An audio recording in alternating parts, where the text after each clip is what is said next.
Yeah. What's up? It's the Buck Coach Malachi Williams in the building. We back. New Media Today, USA Boxing. We are back. We back in this BIH, man. We're going to make it do what it do. It's going to be a good show. Y'all tell a friend to tell a friend to tell another friend. Share this video, man. If you're on Twitter, share this video on Twitter. Share this video on your YouTube community page. If you have one, let everybody know, man, we're here. I'm going to start streaming live on Instagram as well. I probably should have been doing IG, but I'm gonna start streaming live on IG as well. So I'm gonna have a phone set up right here, and I'm gonna be streaming live on Instagram as well. Probably in the not so distant future. In the very near future. I'll be doing that now as well. I got some other things I'm working on, man. I have a sponsor now. I'm not at liberty to talk about them right now, but we have a sponsor. There's some other things that's opening up for us over here that we're gonna be doing big things going into 2023. I'm lining up all my ducks, got everything set up. What I want to do with this platform, guys, I want to take it to a place that no one is taking it to. And I'm not at liberty to say anything what it is. I'm not going to say what it is, but I want to take it to a place that no one is taking it to. You see what I'm saying? So I'm a very ambitious individual. I'm the type of guy, once I get involved in something, I'm involved. I'm all in. You get what I'm saying? So, but let's give everybody, we're going to wait till we get to 100, then we're going to give everybody a round of applause. Shout out to Old Dirty Boxing, man. Shout out to PBC. Shout out to Mad Dog H. What's going on, fam? Salute to Mad Dog H. Shout out to Mike Jenkins. He said, I want to unify. I want to unify. Yes, sir. I'm sorry. 160 is my weight division. I want to unify. Yes, sir. He want to unify, man. We want to unify. Shout out to Big Ray. Big Ray, what's going on, man? Salute to you, fam. Shout out to Big Ray. Big Ray with the AK. No, I ain't gonna say with the AK. I'm just joking. Shout out to Big Ray, though, man. Shout out to Big Ray. Matter of fact, let me blow it up over here because I have the chat over here to my left, and then I had a chat to the right as well. I had a chat to my left and I had a chat to my right as well. Shout out to Nielsen. Nelson Martinez. Salute, fam. Shout out to Demond West. Demond, what's going on, baby boy? What's going on? Shout out to Halim. He said, "Hood video I sent you." Oh yeah. I checked it out. I think I checked it out. Knockdown 305. Dade County's finest. Bruce Gas in the building in his BIH, man. We got over 100. Let's give everybody a round of applause.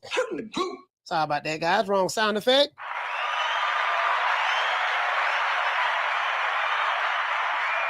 Shout out to Yasir. Shout out to Jaime. Shout out to Jaime.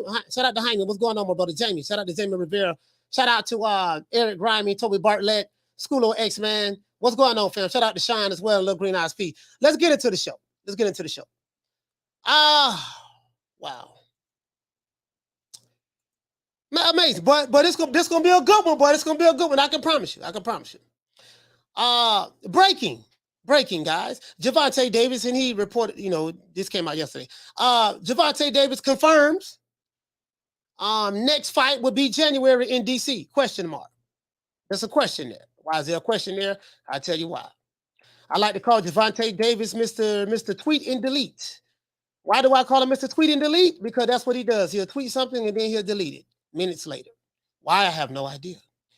Mayweather says currency over legacy. I want to investigate that as well. And I get what he's saying now at this point, but I'm going to go somewhere with this. Because, this is going to be an opportunity for me to educate these jitterbugs and whippersnappers. Because we might have some jitterbugs and whippersnappers over here that don't know anything about Floyd Mayweather. The only thing they know about Floyd Mayweather, they know four things. They know he fought Oscar De La Hoya, if they remember that.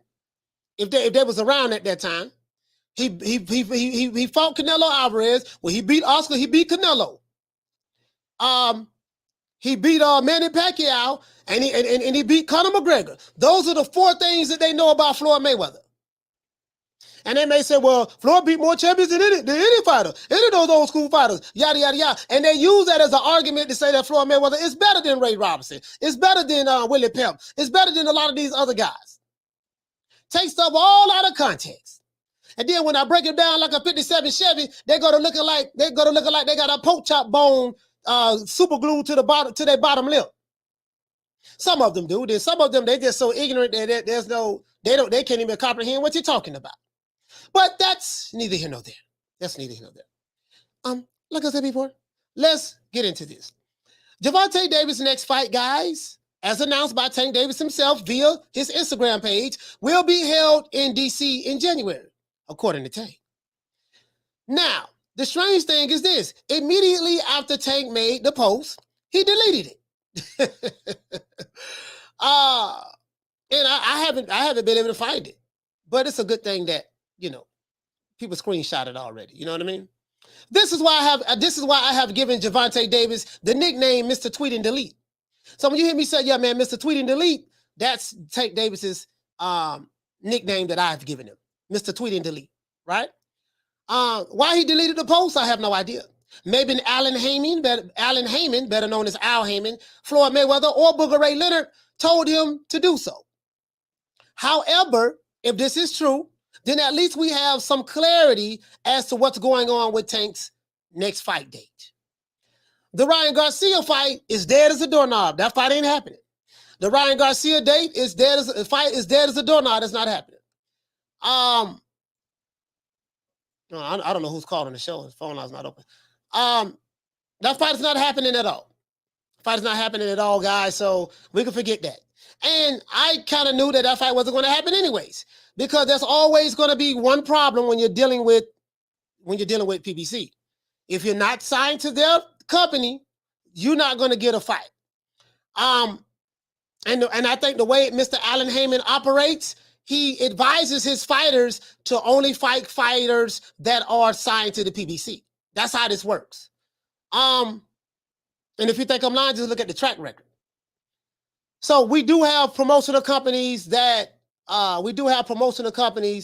that do work together. You know what I mean? But for the most part, that's how they operate. So I never was optimistic about Ryan Garcia and Tank Davis fighting each other. I'm just being honest with you. I was never optimistic about it. Now, if you're pro PBC, you say it's Oscar De La Hoya's fault.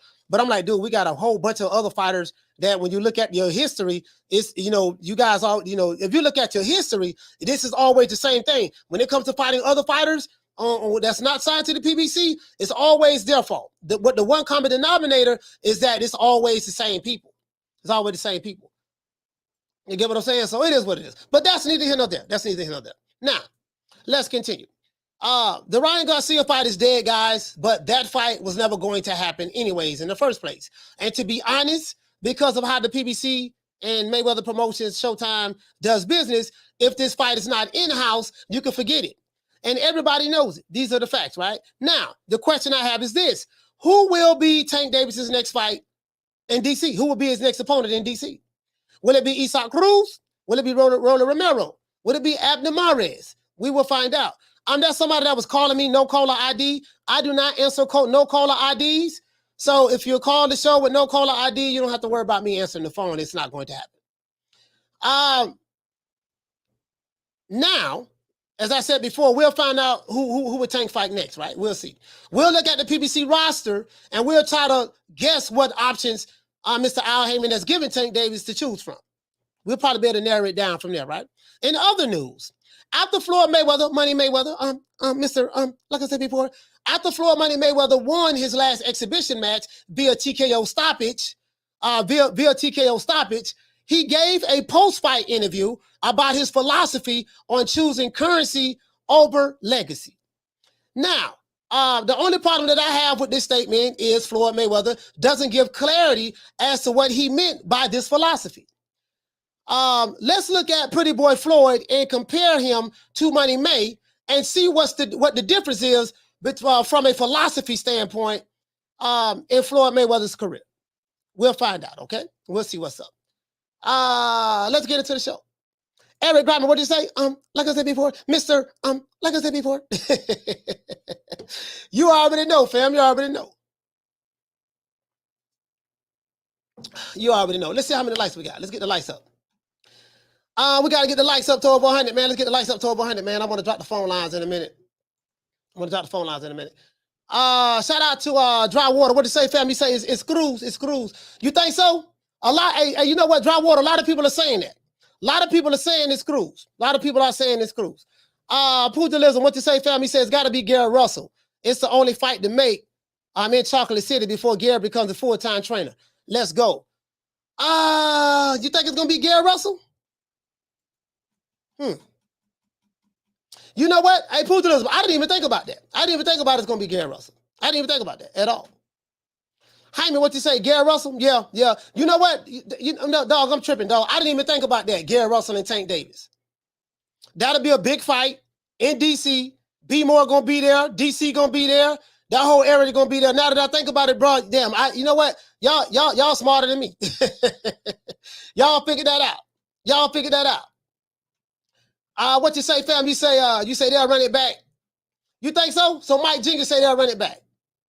I really want to get into this, man, about he said I heard people saying Gary Russell. You know what, dog?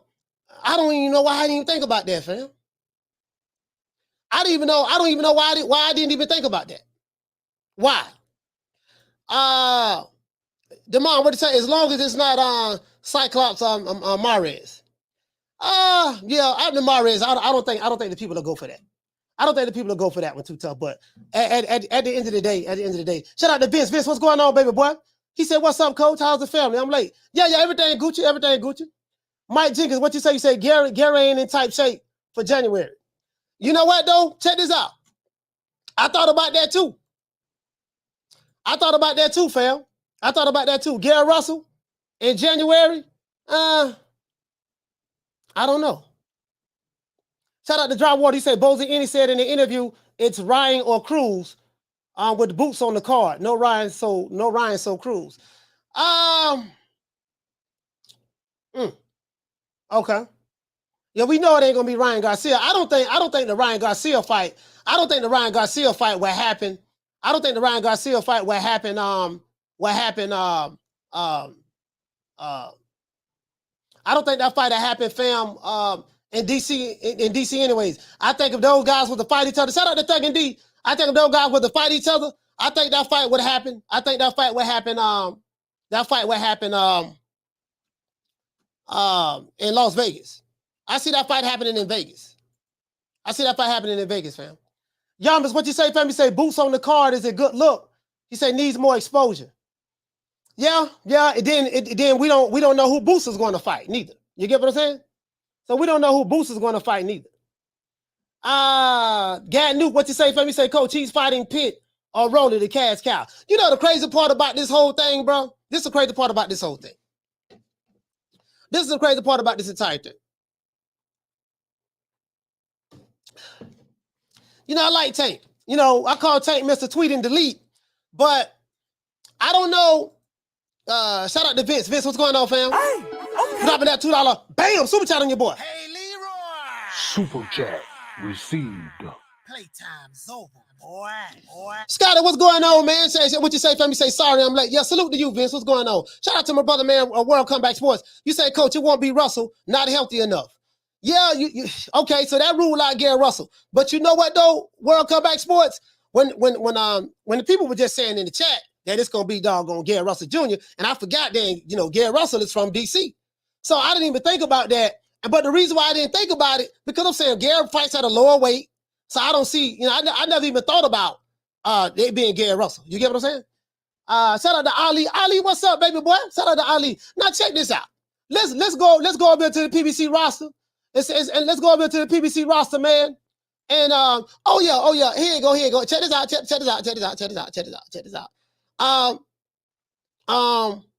Want to say this. A disclaimer. I hope it's not Abner Marez, because I don't see that being anything that's going to challenge Tank. That's going to be an easy walk in the park. Abner Marez is a handicap fighter as far as I'm concerned. He's a handicap fighter. So I don't know why Tank Davis, posted that on his Instagram and then deleted it. You know, I have no idea. You know, why would he do that? I have no idea. Thug and D, what's going on? You say Tank already denied most versus Yos. Yeah, hey, Thug and D, I don't understand what most versus Yos is. I don't know what that is. Shout out to Tonio. Salute to you, fam. Hey, what you say, Tony? He say, Coach, what Ron Boy Fresh at? All that Marez talk. I don't know. I haven't heard from Ron Boy Fresh in a little bit. I'm here. You know, he hit me up though. He hit me up every now and then. Ron Boy Fresh probably doing his thing. Shout out to Damien. What you say? From me say Floyd's arrogance would give Gary an A-side hometown advantage. It would be more first or in Atlanta. Jay Isaac, you said, Coach, how you feel about that video I sent you? I get a bunch of stuff people send me, man. So I don't know. I don't know, fam. I don't know which one it was when you sent it to me, but I haven't checked it out yet. You know, I haven't checked it out yet.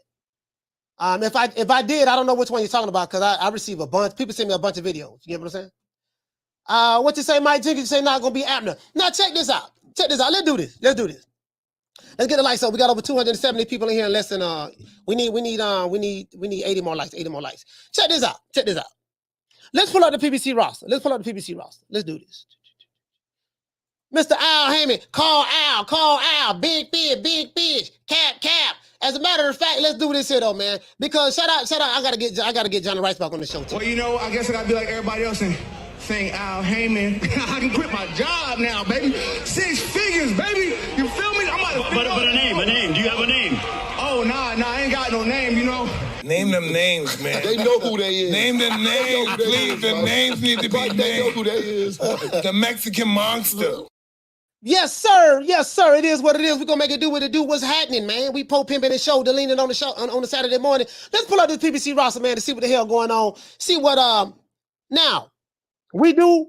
According to Tank Davis, he is a free agent from the Mayweather Promotions, but come to find out he's really not a free agent because he is still under he's still under the Mayweather Promotions. I mean the PBC banner.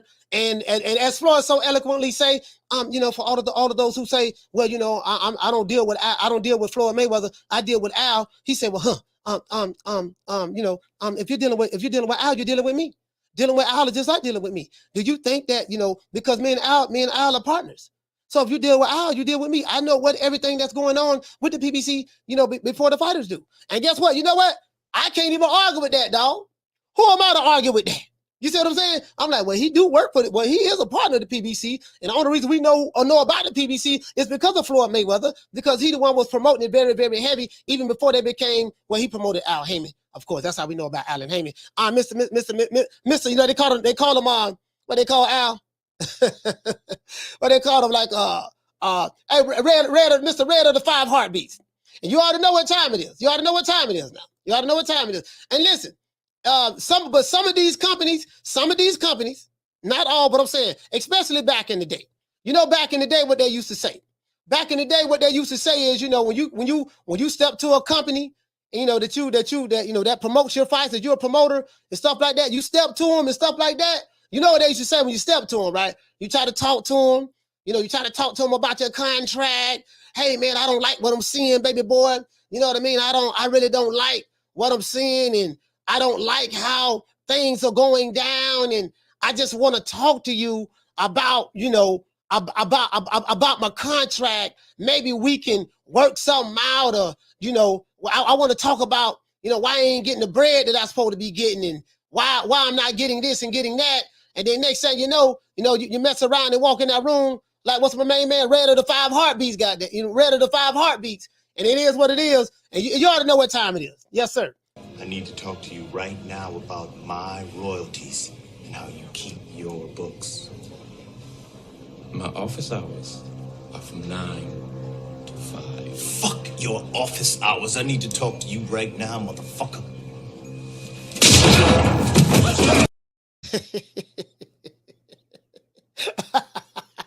I'm just saying, though. I'm just saying. Hey, Thuggy D, talk to me, baby boy. What are you hearing? What are you hearing about you and B More? You and B More, brother. What are you hearing about who Tank Davis' next fight gonna be? What are you hearing about that? What are you hearing about that? Let me know. Let me know what you talk about. Let me know what you find out. Now check this out. Here we go over here. Let's go over here. Let's see, can we do some Inspect the Gadget work? I don't know if you guys used to watch Inspect the Gadget growing up, depending on what age you are. Go Gadget arms. Let's see what we got right here, baby boy. Let's see what we got right here. Let's see. What we got right here? Now check it out. We're gonna deal with 135. We're gonna deal with 135. Let's see what they got over here. So we can pretty much pinpoint. As a matter of fact, let me get my pen. We can pinpoint who's gonna be Tank next fight. We're gonna pinpoint what it's gonna be. All right, let's see. Mario Barrios rematch. Nah, Mario Barrios ain't dropping out of 135. They fought at 140, so Tank fought at 140. LeDuan Barthélemy. No, I don't know about that. You know, he Cuban and he black. That ain't he black. That ain't gonna work. They ain't gonna put taking them no brothers. He's 33 years old. I don't see that happening. We're looking at the weight classes now. Jose Miguel Borrego, he's a 140 pounder. Now, some of these guys, I don't know if they're signed to the PBC. Some of these guys are on this roster, they're really not signed to the PBC. They haven't updated their roster, but it might be fighters who have fought with them in the past, guys. It might be guys who they fought with in the past. It might be guys who working with different promotional companies who pay to get their fighters to fight on PBC fight cards. You get what I'm saying? So who knows? Let's see. Shout out to Food Revolution. What it say is, you say, Dr. Claw, I get you next time, Gadget. Hey, I say, is it Broner with BLK Prime? Yeah, AB with he with BLK Prime. So this list is not this site has not been updated. They probably just have everybody who they worked with in the past, coupled with people who they are currently working with right now. So we're looking at 135, guys. 135. Let's see. As a matter, I said I'm supposed to be writing these names down. Hold on, guys. I'm supposed to be writing these names down. All right, here we go. I got my little sticky thing right here. So we ruled out the Cuban right here. We ruled out the brother, LeDuan Barthélemy. We don't rule them out. These are everybody who's gonna be Tank weight class. Barthélemy. All right, we don't rule that out. Okay, we got that right there. Matter of fact, let me get to the super chat. Shout out to Tex-Mex. Hey, okay. Dropping that half for bam, double your boy. Hey, Leroy. Super chat received. Playtime's over, boy. What's going on, baby boy? He said, what up, coach? Love your channel. Keep up the good work. Yes, sir. I appreciate that, fam. Tony, what is that? He said, nah, coach, I think it's going to be tough to figure out. It's in D.C., and if it's not Gary, then it's not too many more names to sniff out. I've been trying. Hold on. You know what, Tony? But let us try. Let us try. Because we know it's going to be somebody that's signed to the PBC. We know this. We know it's going to be a PBC fighter or a Mayweather Promotions fighter. I'm pretty sure we don't figure that out. I'm pretty sure we don't figure that out already, right? So we got one, LeDuan Barthélemy. Let's go. Let's go down the yellow brick road. See what we got here, baby boy. See what's happening. Let's see. What we got here? 130 pounds, Chris Colbert. Will they have Chris Colbert move up? I don't know. Let's just put him. We're gonna put a star by his name. Showtime. We're gonna put not Showtime, prime time. Chris Colbert. Let's just put a star by his name. We're gonna put. I'm not saying it's gonna be it, but let's just put a star there. We got that one on the bubble. All right, let's go. Isak Cruz. We gotta put Isak on there. Isaac is English. Isak in Spanish. Isak Cruz. Well, we get an Isak Cruz rematch. All right. Let's see who else we have. All these 135 pounders, guys. Austin Dooley. Put Austin Dooley on there. Austin Dooley. All right. I think he's a Mayweather Promotions fighter. This is the Mayweather Promotions fighter, if I'm not mistaken. All right, let's go. Let's look and see, guys. Another Javier Fortuna. Javier Fortuna is with he's with Golden Boy. I think he's with Golden Boy now, so we can rule him out. He's not there. Yorkis Gamboa, Tank already beat him. Yorkis Gamboa about what, 45, 46 years old? Let's see. Hector Luis Garcia, will he move up to 135? I don't know. I don't want to put his name there. Well, you know what? It may be 135 pounder that move up, 130 pounder move up to 135. We'll put him on the bubble too. Again, guys, anybody that's on the bubble, we don't know. We know it's going to be a PBC or a Mayweather Promotions fighter. We do know. I think we can 150,000% guarantee that's gonna be it. Some people say Gary Russell Jr., but we're gonna put Gary Russell on here. But as my brother World Comeback Sports said that Gary's not healthy enough, so we don't think that's gonna happen. But we're gonna put a bubble by Mr. Gary Russell. They got Diego Magdaleno. I don't know if Diego Magdaleno is still with the PBC or over there, but we'll put him there just in case. You know, like Jaheim, just in case. Just in case. You see what I'm saying? Just in case. All right. Let's see what else we got. Claudio Marrero. They call him the Matrix. He's 33 years old from Santo Domingo. We'll put Claudio in there. We're gonna put a star by him too. Claudio. We're gonna put a star by him too. That's 130 pounder. 135 pounder Frank Martin. We know he's not fighting Frank Martin. We know that.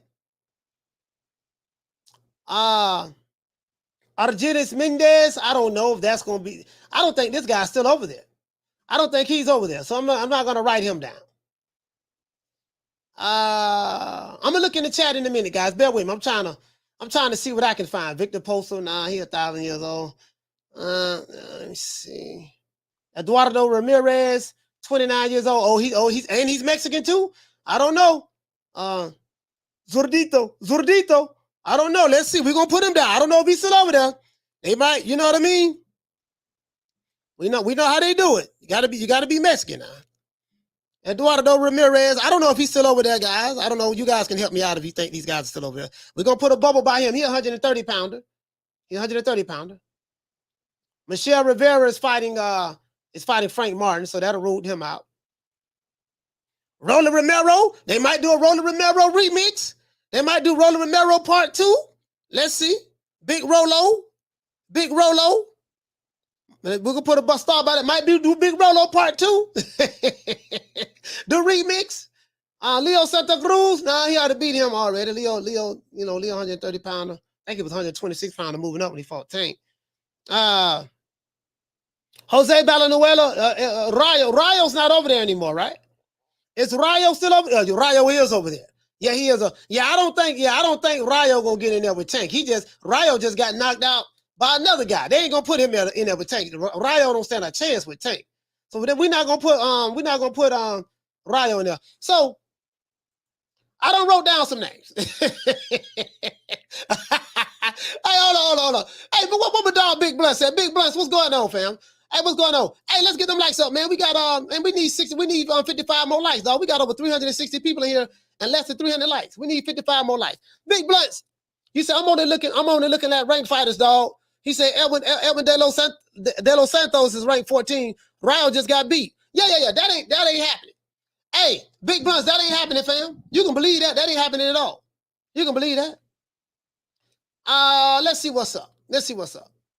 Esau ducking Big Rolo. He ain't ducking no damn Rolo. Hey, Halim always coming over here talking that flim popping that weed.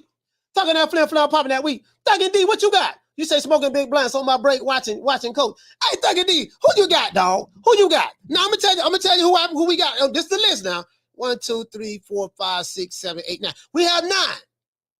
Thuggin' D, we got 9 potential fighters that Tank Davis could be fighting next in January.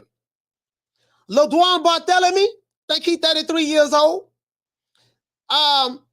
Chris Colbert can probably move up to 135. That's a possibility. We got a bubble next to that. Isaac Cruz.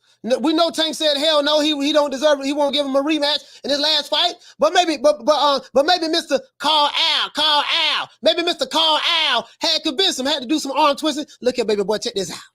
You're gonna fight who I tell you to fight. You're gonna fight Isaac Cruz again, okay? You know, Al, I don't want to fight him. Tank probably said, okay, man, the hell with it. Y'all making me fight him. So that's a possibility right there. Austin Dule, I don't know about that there, but these are the options from the PBC roster, right? Some of these guys are 130 pounders that may be forced to move up. Some of these guys are 135 pounders. So we're just looking at it, right? They got Big Hector Lewis. I think he's 130 pounder. That's on the bubble. Gary Russell Jr. My brother World Comeback Sports already said that's a no-no. Gary Russell ain't gonna be ready, but the fight gonna happen in DC. The fight is going to happen in DC. So you never know. Hey, Rob, what you say? You say I'm telling you, coach. It's either Hector Garcia or Alberto Puelos or Edwin De Los Santos. Okay. Okay. Do I have Edwin De Los Santos on there?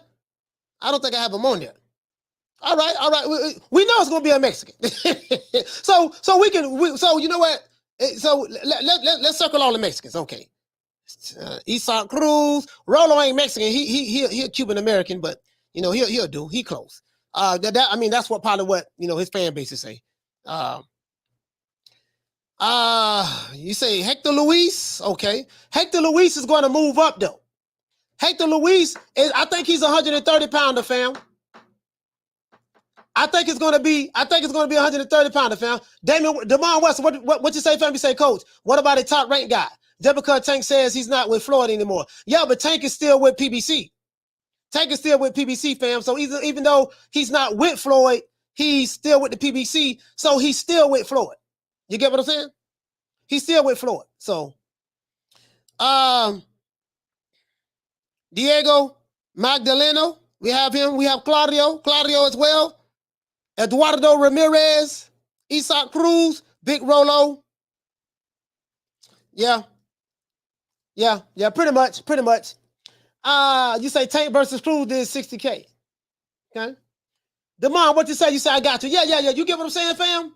You say De Los Santos is another southpaw. De Los Santos, okay. De Los Santos. Let's put him down now. De Los Santos. De Los Santos is another one, right? You say can't shake Floyd. No, he can't shake Floyd. You with the PBC, you with Floyd. Mike Jenkins said Tank versus Rolo did 270,000, 75,000 on pay-per-view. Yeah, we don't know what it did. It was never released on Mike. Showtime never released it. Showtime never said it did that. Leonard Ellaby never said it did that. Allen Haymon never said it did that. Floyd Mayweather never said it did that. You know what I mean? We don't know. And those are the facts, man. You say, Santos es el Dominicano. Yo lo creo. What you say, Mike Jiggy? You say Tank versus Rolly 2? Tank versus Rolly 2? Well, we know it's not going to be. We know it's not going to be. Hey, Mike. We know it's not going to be Ryan Garcia. We know that's not going to be Ryan Garcia. We know that it's not going to be Ryan Garcia. We know that for a fact. He said, Coach De Los Santos says he's ready for Pitbull and Shakur Stevenson. Dominican don't duck. Yeah, but what I'm saying, fam, is I don't know Al. We don't know exactly who they're gonna have for Tank in January. And again, Tank deleted the tweet. He didn't really say who it was going to be. So you know what I mean? They probably gave him some options. Allen Haymon, Floyd Mayweather, them probably gave him some options. Look here, man. We got four Mexicans right here that you can fight. You know what I mean? So, what you say? You say I'm telling y'all. It's going to be Tank Davis versus, he says it's going to be Tank Davis versus Stank.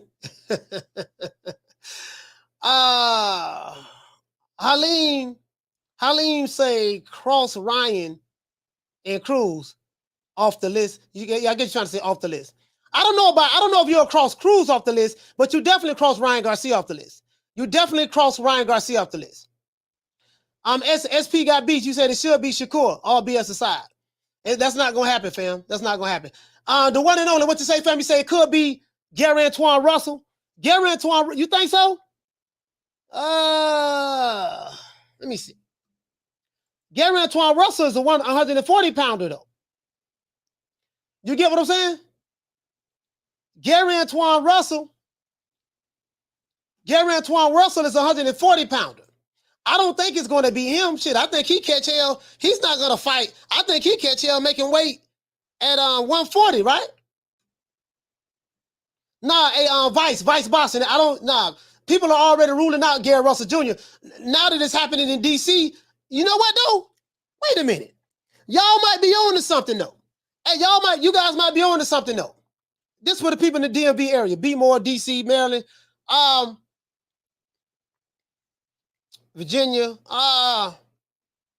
This gonna be in DC. It might be one of those Russell brothers.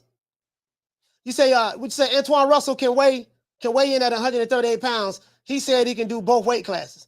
Okay, you know what? Man. Food Revolution, what you say, sis? You say Gary is a possibility, coach. You know what, man? That probably do make sense.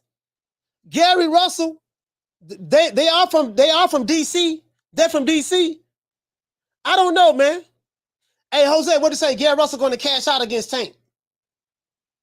Might be one of the Russell brothers. You say Gary Antoine is not going to take that fight. It's going backwards. People only saying that because he's from DC. What other reason would they do that?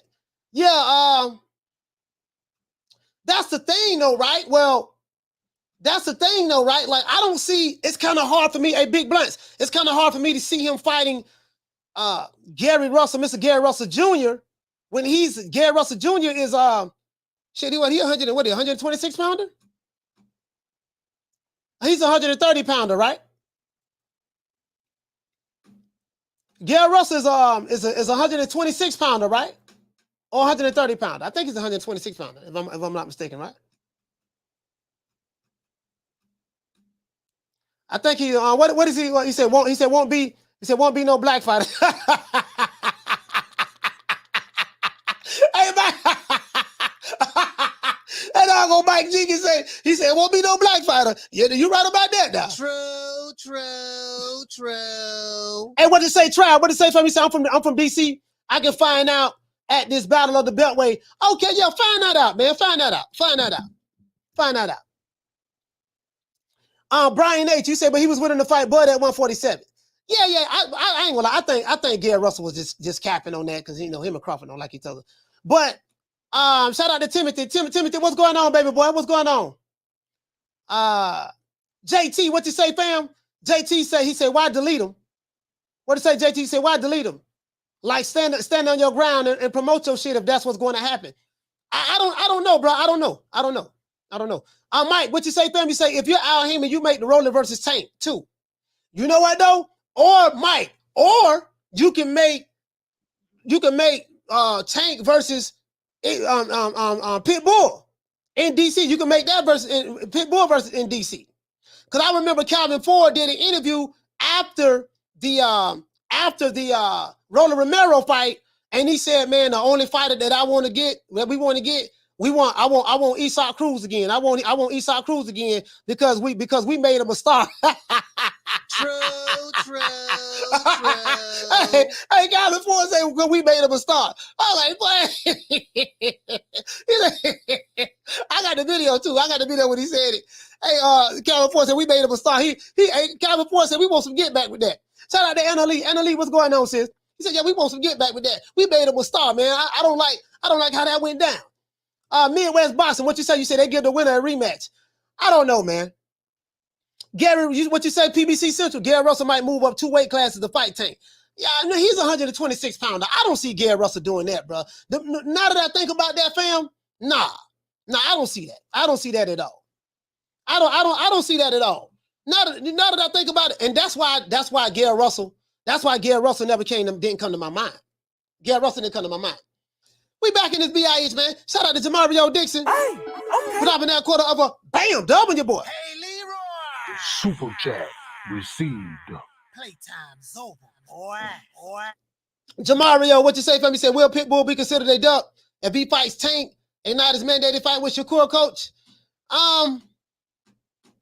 Well, if you duck a fighter, ducking is ducking. You know what I mean? So there's no way of dressing it up. If you mandated to fight a guy and you say, look, I do not want to fight this guy, I'm refusing to fight this guy, then even if you fight another guy, you duck one fighter to fight another fighter.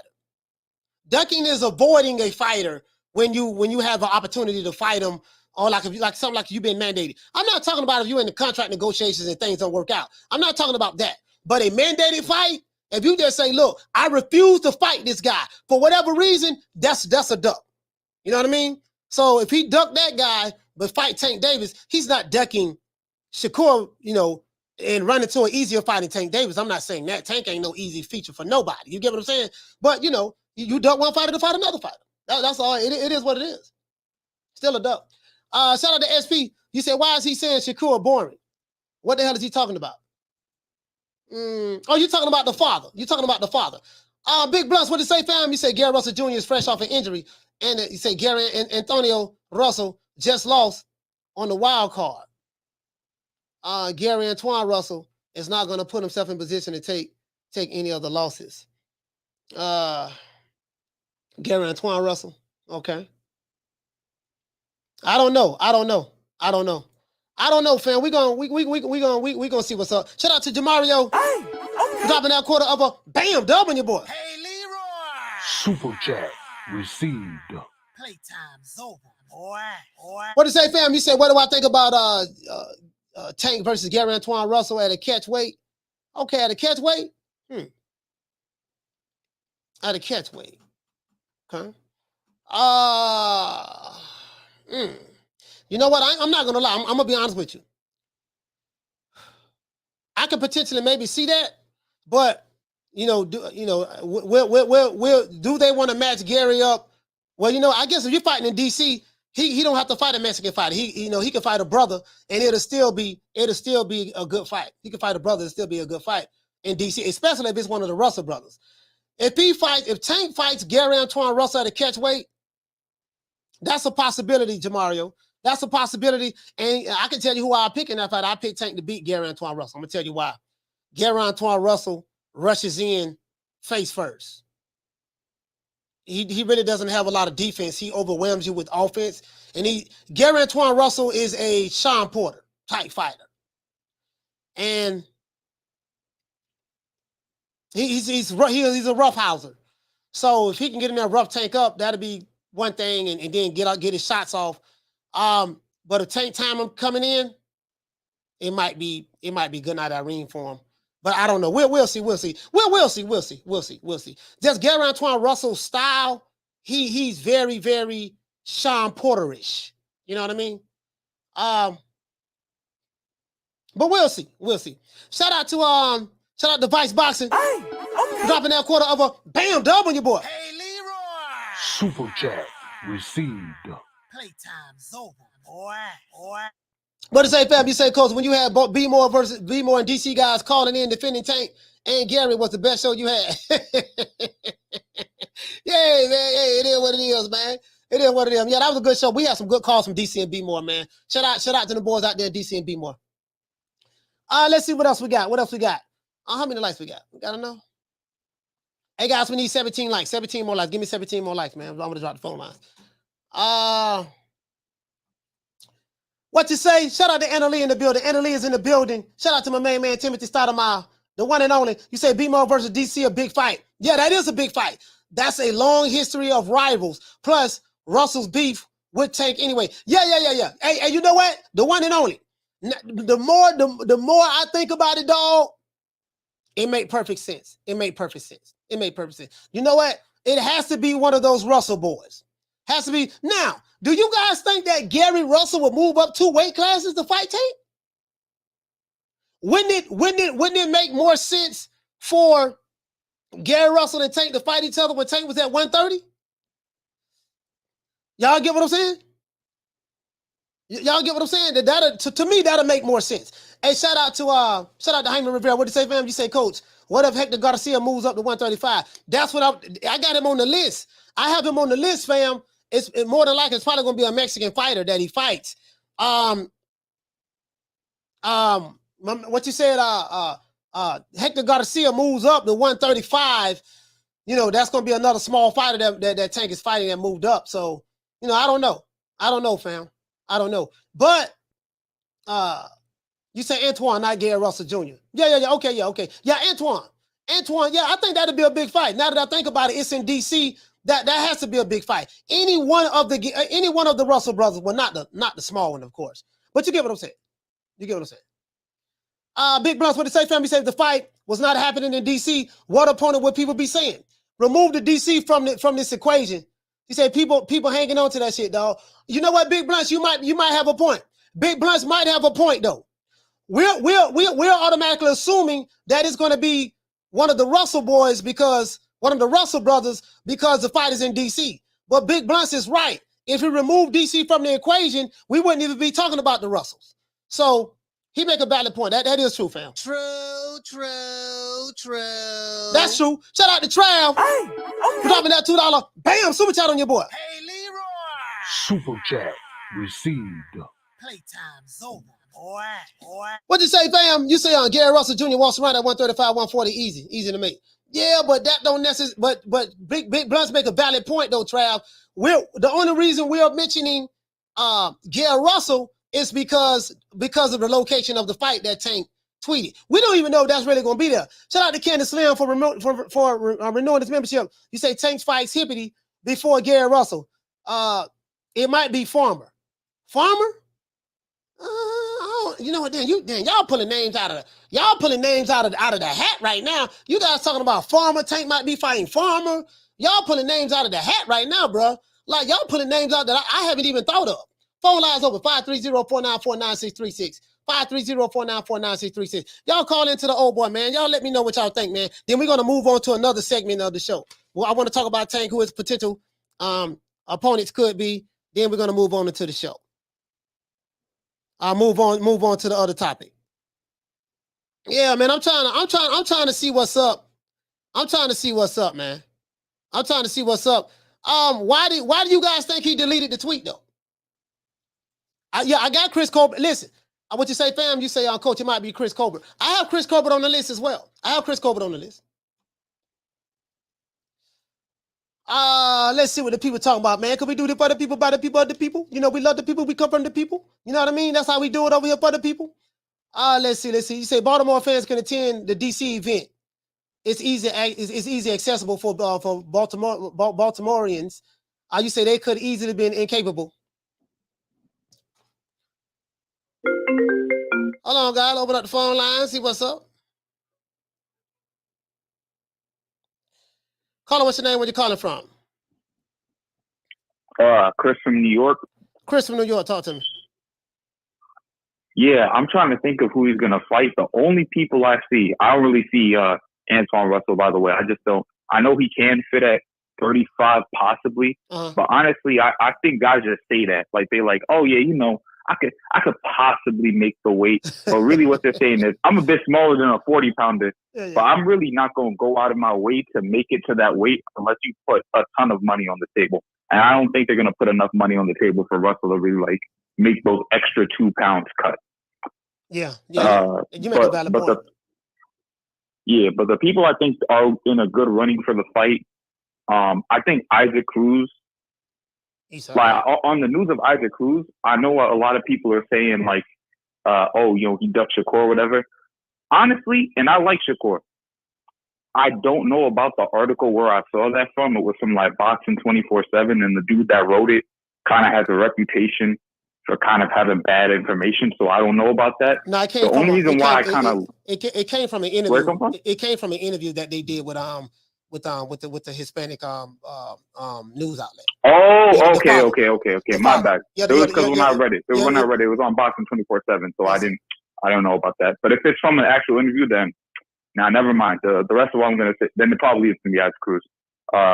Because it's like, it's just convenient, you know. Mm. You know, the second he rejects a fight with Shakur Stevenson, Tank magically got a new fight date on January. Mm. Besides him, I don't know if you guys want to maybe Abner Marez. Abner Marez, don't nobody want to see that, but you know, it is what it is, man. They're following, whatever. Hey, man, you got to fight whoever they tell him. No to one fight, wants to see Leo Santa Cruz either, but we got that fight, so. Yeah, but listen, salute. Hey, I'm gonna go with those. Salute to Chris, man. Thank you for calling in, brother. Yeah, shout out to you. Yes, sir.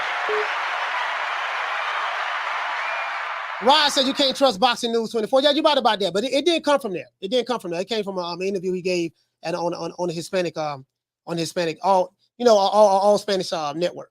That's where it came from. Not Esau Cruz, but Esau Cruz Sr., the father. I want to know what people from Baltimore, what they are hearing. Caller, what's your name? Where you calling from?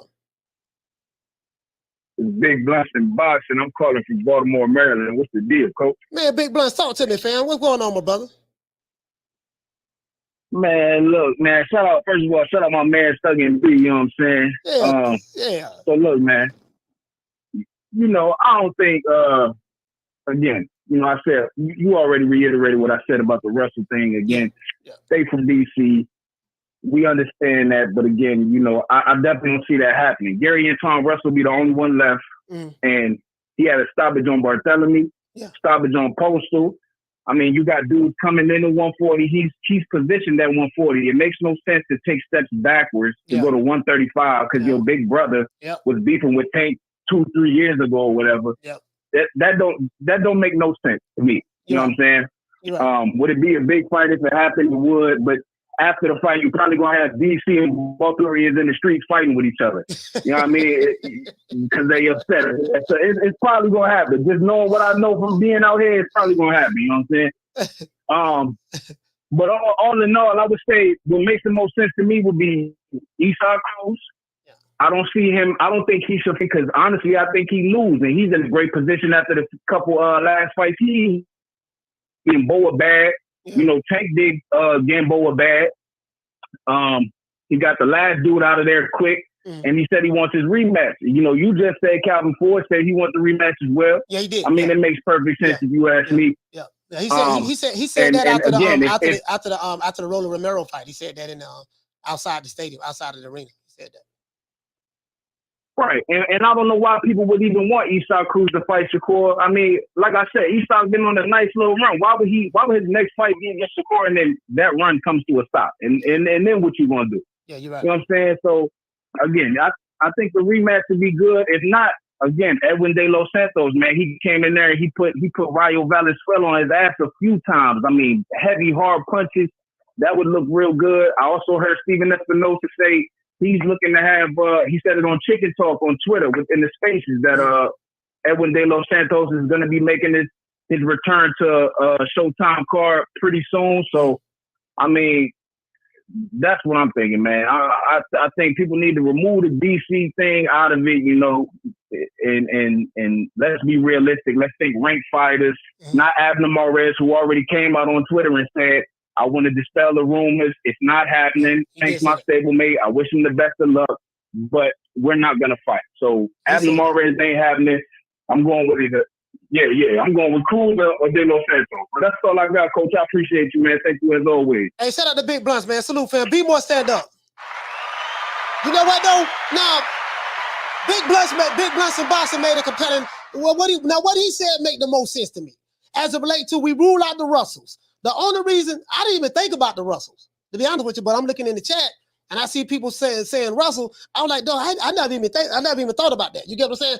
I ruled out the Russells because that just never came to my mind. I didn't even think that put DC and Gary Russell them together, Antoine Russell them together because they from DC. I didn't even put that together because you get what I'm saying? Esau Cruz, you know what? It's gonna be Esau Cruz. True. Hey, it's gonna be, hey, I ride with AK. Hey, it's gonna be Esau Cruz. That's what it's gonna be. And listen, here you go, right? Hey, listen, it's gonna be Esau Cruz, man. And guess what? Y'all gotta respect it. Nigga, when my name come up, respect it. Let's go. Stop playing with my fucking name. All three of y'all, stop playing with my name. I ain't gonna say it no more. Put some respect on my name. Now, I know y'all have some high expectations of maybe some bigger names, whatever the case may be, but you got to have vision. Well, I respect your ambition, Willie, but you got to have vision. Now, I run every kind of bitch, every kind of place, and I know one thing. When it comes down on you, you either collectivize or you run like a solitary rat. You got to collectivize. You got to have vision.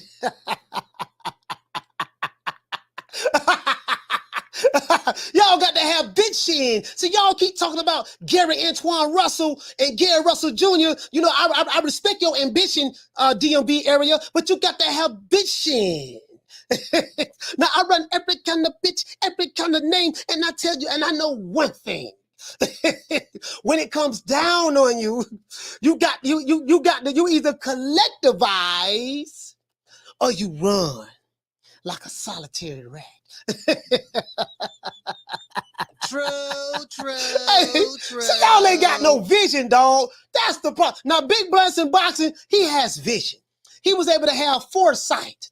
You got to have a understanding. You have to have an overstanding of the understanding. Why is that? Because when you have an understanding, that's below surface. But when you have an overstanding, that's above. You have a bird's eye view of the situation. And Big Blunts called into the show, and he spoke from a bird's eye view. You see what I'm saying? He spoke from the perpendicular square.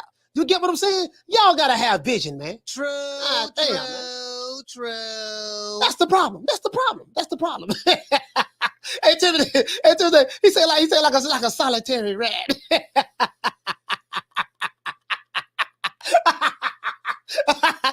it is what it is, baby boy. It is what it is. Y'all got to have some vision, man. I'm looking for visionaries, baby. Y'all keep coming at me with these old easy because it's in DC. Y'all wanna take the easy way out. But this bomb is taking the easy matches. Fight another bomb. Hey, what to say, Eric Graham? You say Santos is too dangerous. It ain't gonna be him. You think Santos too dangerous for Tank? But Tank is dangerous too, though. Hey, hold on. Tank is dangerous too. You get what I'm saying? It ain't like Tank no scrub. Hey, shout out to Quentin. He said DC better shut up before Tank beat the whole Russell field. Oh boy, Quentin, look here, bro. Quentin, don't start today, bro. Don't start today. Shots fired. Hey, Quentin, don't start today, dog. We not gonna do this now. Listen, we're not gonna have this DC be more beef. I don't have 2 shows with this already. We're not doing this today, fam. We're not doing this today now. Hey, quick, cut him off. Open that nigga, fuck that nigga. Hey, we coming in. I'm coming in the door. I'm coming in here swinging. Hey, caller, what's your name? Where you calling from? Archie from Vegas. Archie from Vegas. Flatline. Talk to me, fam. Hey, man. Can you hear me? Yeah, I can. You good? Yeah. Hey, man. I think it's gonna be Rolly, man. It's gonna. Archie, man, I can't hear you, man. Your phone breaking up, man. Your phone breaking up bad. I can't hear nothing you saying. Hold on.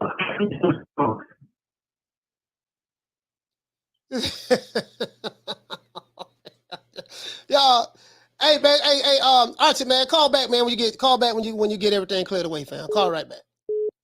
Oh, all right. No, here you go. No, I can hear you now. And he hung the phone up. I know. He hung the phone Call up. from. Hold on. He hung the phone up. All right. Caller, what's your name? Where you calling from? Call back, Archie. Call right back. Hey, Coach, Giovanni from Jersey. Giovanni from Jersey. Talk to me, fam. Hey, man, like you were talking about as far as, who Tank should fight. Yes, sir. Yo, Tank already fought at 140 when he beat the Mexican. You know what I'm saying? Yeah. Fucking whatever his name is. Yeah, he beat Yeah, I forgot the dude name with a body shot. Keith Thurman fought him right after that. Yeah, that guy, that ugly motherfucker. So yeah, you know what I'm saying? So I would like to see Tank fight Teofimo Lopez at 140. Yeah, Mario Barrios. He beat Mario Barrios. Yeah. Mario Barrios, that was the thing. Yeah, that paper, whatever. So I would like to see Tank fight, move up again, because he's already fought at 140. He's comfortable at 140. Mm-hmm. I would like to see him fight Teofimo Lopez. I think that would be a really good fight. Teofimo already fought at 140. And there's other guys there that I think Tank could contend with, and I think he could beat. You know what I'm saying? Like Regis Prograis, I think that's a really good fight. Like Jose Ramirez, that's a good fight too. Even Cepeda. So there's guys at 140 that I feel like he could fight, and I will give Tank the edge, but they'd be good fights because I feel like those guys are strong, are just as strong. Not as strong, but I want to see him fight guys that have a little bit of pop. You know what I'm saying? A little bit physically imposing. And I think Tank will fare well against those guys because I don't know if you've seen that sparring video between him and Montana Love. He can't take too much of sparring because you don't know how many rounds they did, how many other guys they had before, yada, yada, yada. But Tank is fucking strong, bro. Like, he's strong. And I think he could fare well against these guys in 140. And I want to see him move up. I really do. And I think that would be a really good fight. Him and Tito 140. That will be a damn good fight. And I would like to see that. All right. Shout out to Giovanni from Jersey. None of those fights are going to happen because Teofimo has a fight coming up, and then Teofimo's with Top Rank. If it's anybody that Tank is going to fight, it's going to be the Al Haymon way. You're going to fight an in-house fight. That's what it's going to be. It's only gonna be in-house fights. That's it. If it's not a PBC fighter or a Mayweather Promotions fighter, you can scratch them off the list. So none of that is going to happen. I can't even think about any of the guys on PBC. Like, you know what I mean? Like, I really can't think about anybody under that he could fight. Yeah. Maybe you can help me out. I don't know. Hey, Giovanni, shout out to you, fam. Jersey, stand up, man. Jersey, stand up, man. All right, man. Yeah, none of those fights are going to happen. You know, we gotta pick from PBC. Caller, what's your name? Where you calling from? Coach, what's up, man? Vince Leonard. Vince Leonard, man. Where you calling from, fam? Virginia. Vince Leonard from VA. Talk to me, my brother. I want to see Tank fight Ryan Garcia, man. I just want him to just stop this hype train. And that way Ryan Garcia can just go sit down, man. He reminds me of the guy who fought Bivol. They hyped him up so good. And then when you fight a real fighter, then everybody see what he can do. So I just want this Ryan Garcia hype train to stop. Yeah, Ryan Garcia fight. That fight is dead. That fight is not happening. That fight is dead. It's not going to happen at all. So, you know, that's sad, man. Yeah, that's over with. That fight's not going to happen at all. As a matter of fact, they're looking at right now on Twitter. My main man, Two-Tone, the superstar, he put El Rayo as one of his opponents. Could be. They got what the dude who beat Chris Colbert, Hector Garcia. They got him on there, and they got Ronald Romero. So this what they got on Twitter now. That's sad, man. Hey, I'm saying, bro, that's what they got on Twitter now. So. That's all I want, man. Keep up your doing it, man. I'm gonna keep sending them money so that the Wakandas be hating, man. Yeah, man. Hey, shout out to Vince, man. Salute, fam. I appreciate the support, my brother. Salute, fam. Hey, hold on. Let me let y'all see this now. Hold on. This is my main man, Two-Tone, the superstar. Two-Tone funny as hell. He the one say drop the Addy. Yeah, that dude funny the motherfucker, bro. He hilarious. I love his channel. They got Pitbull right there now. They got Pitbull there now, but he got a neck on him, boy. Lord have mercy. I see why Tank couldn't knock him out when he caught him with that uppercut. Let's see. They got El Rayo. It ain't gonna be El Rayo. El Rayo you ain't got to worry about taking El Rayo. That ain't happening. This Hector Garcia right here. This big Hector Garcia right here. You know what I mean? But he'll have to move up for 130. He have to move up for 130, right? And as you can see, he looked pretty big, so he probably can. That's a possibility. Him and also what the brother said it could be De Los Santos. De Los Santos también. And they got Big Rolo. Big Rolo. I mean, how do you justify that one? Like, how can you justify Big Rolo? Do you say, well, you know what? Rolling with whooping Tank. Rolling with beating Tank all the way up to the point where he got knocked out. And Rolling don't make that one mistake. So Rolling could have won that fight. How do you get what I'm saying? I think B-Boy don't see that already. Hey, bless him. Coach always talking about that man neck. Man, that man got a neck on him. Hey, I'm going to tell you another one. I'm talking about a dude. Another fighter got a huge neck. Look at Katie Taylor neck.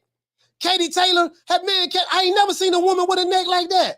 Man, Katie Taylor got a, bro, that ain't no female neckline. You know how you look at a woman neckline? Man, Katie Taylor, look at Katie Taylor, man. Pull up a picture of Katie Taylor, look at her neck, man. Her and Pitbull got the same neck. True. And her and Pitbull got the same, they got the same neck. For real though. The same neck. Man, Katie Taylor got her neck look like it's on steroids. Caller, what's your name? Where you calling from? Hey, Archie from Vegas. Archie, you back. Go ahead, baby boy. Talk to me. Hey, can you hear me now? Yeah, I can hear you. Yeah, man. I think it's going to be Brody, man, because he did a interview a couple weeks ago, and he said he can't disclose who his fight's going to be. He said it was going to be big, right? And he said, everybody's going to be pissed. And he said, I don't give a fuck. So that's telling you right there. It ain't Earl Fence, because that's the only motherfuckers be mad about. Ain't no shit like that, no boots or nothing. It has to be Tank. That's the only way people will be pissed.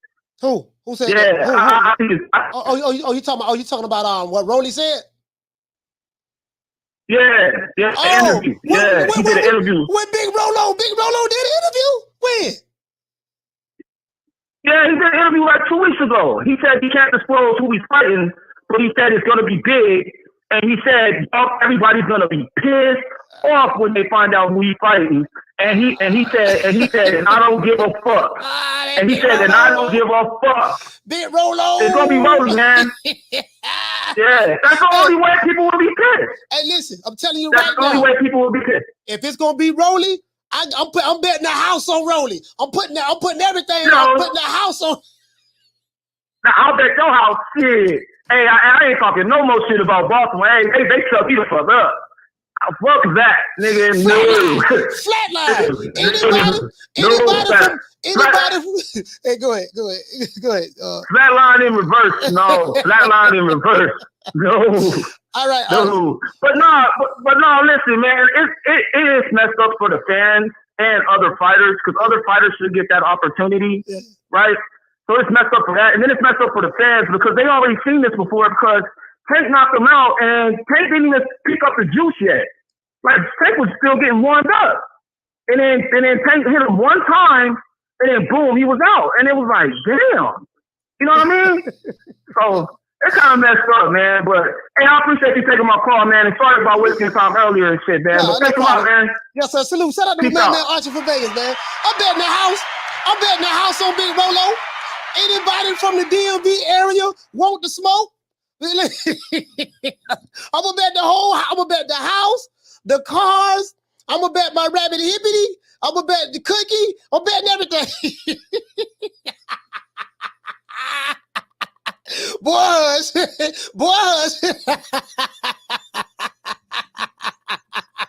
Y'all don't goddamn well.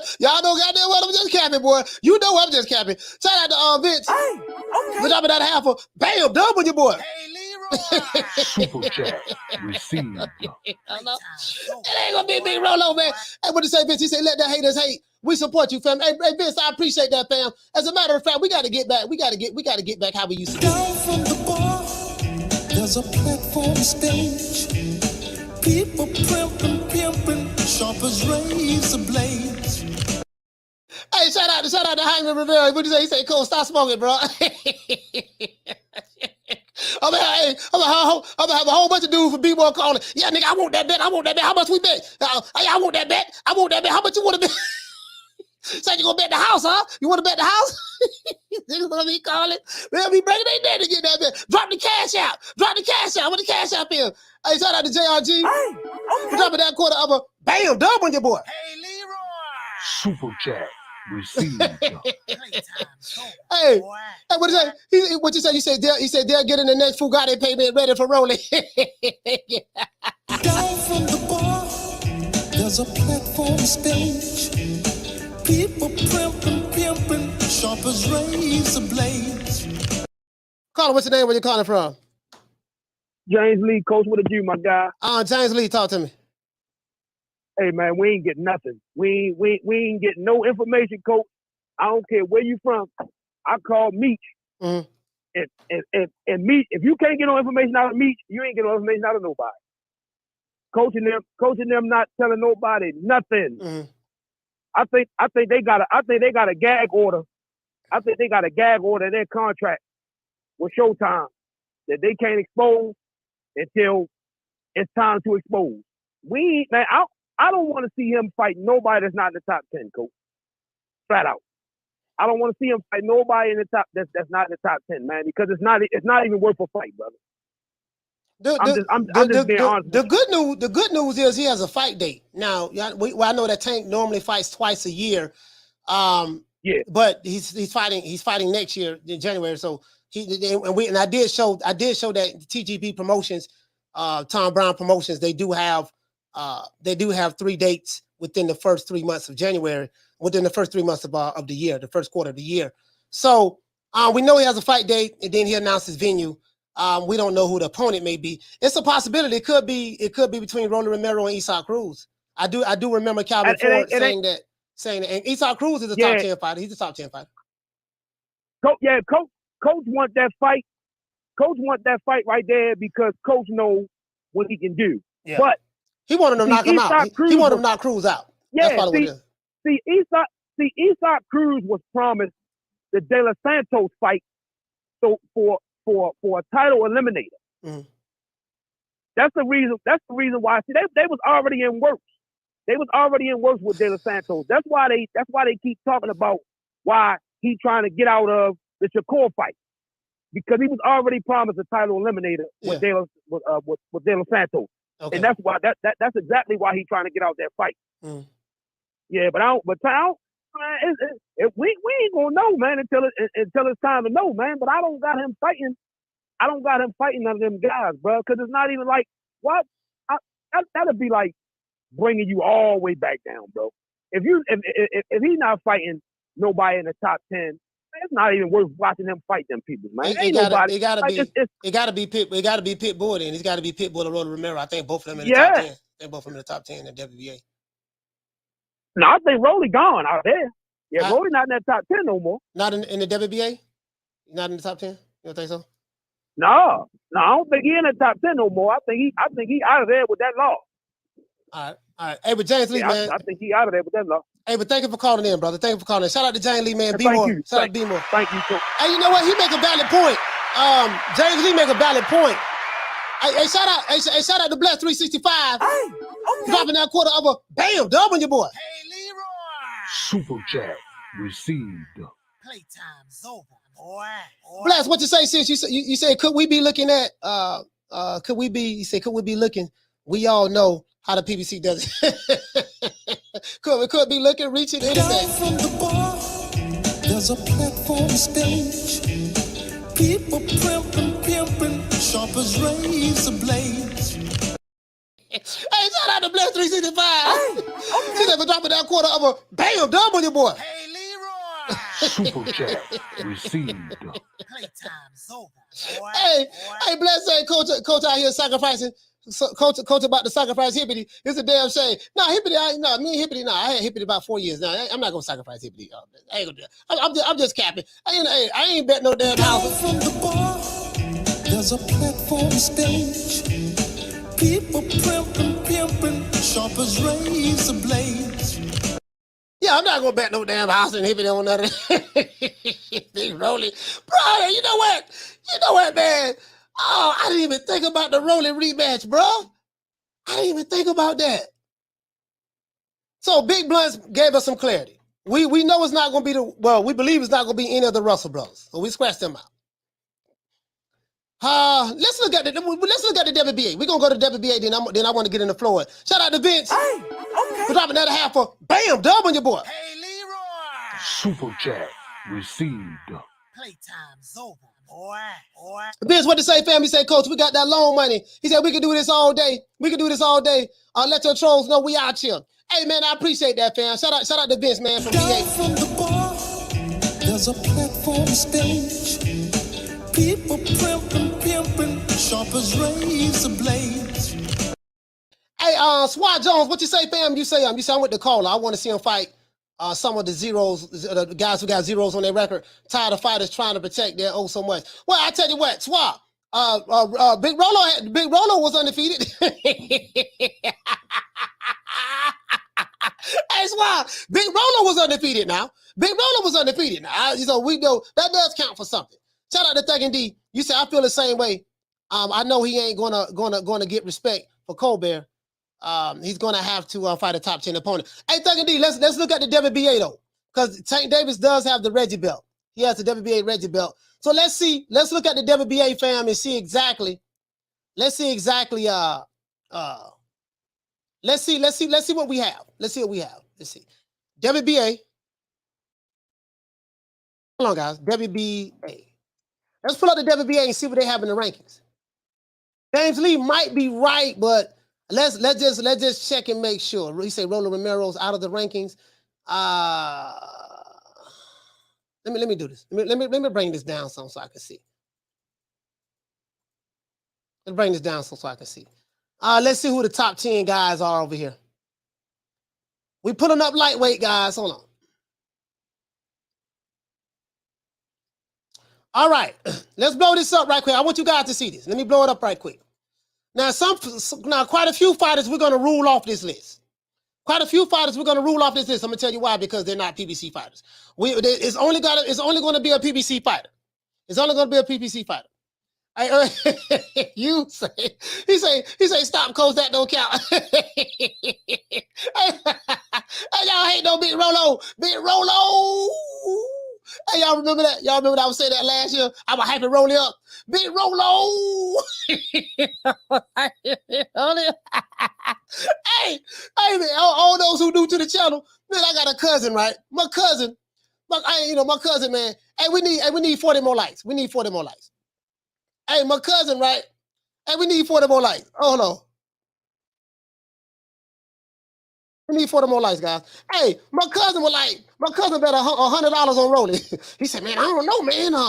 Well, Rolly boy, he look like he the real deal. I say, cuz, why you ain't tell me? Because I didn't know he betted $100 until after the fact.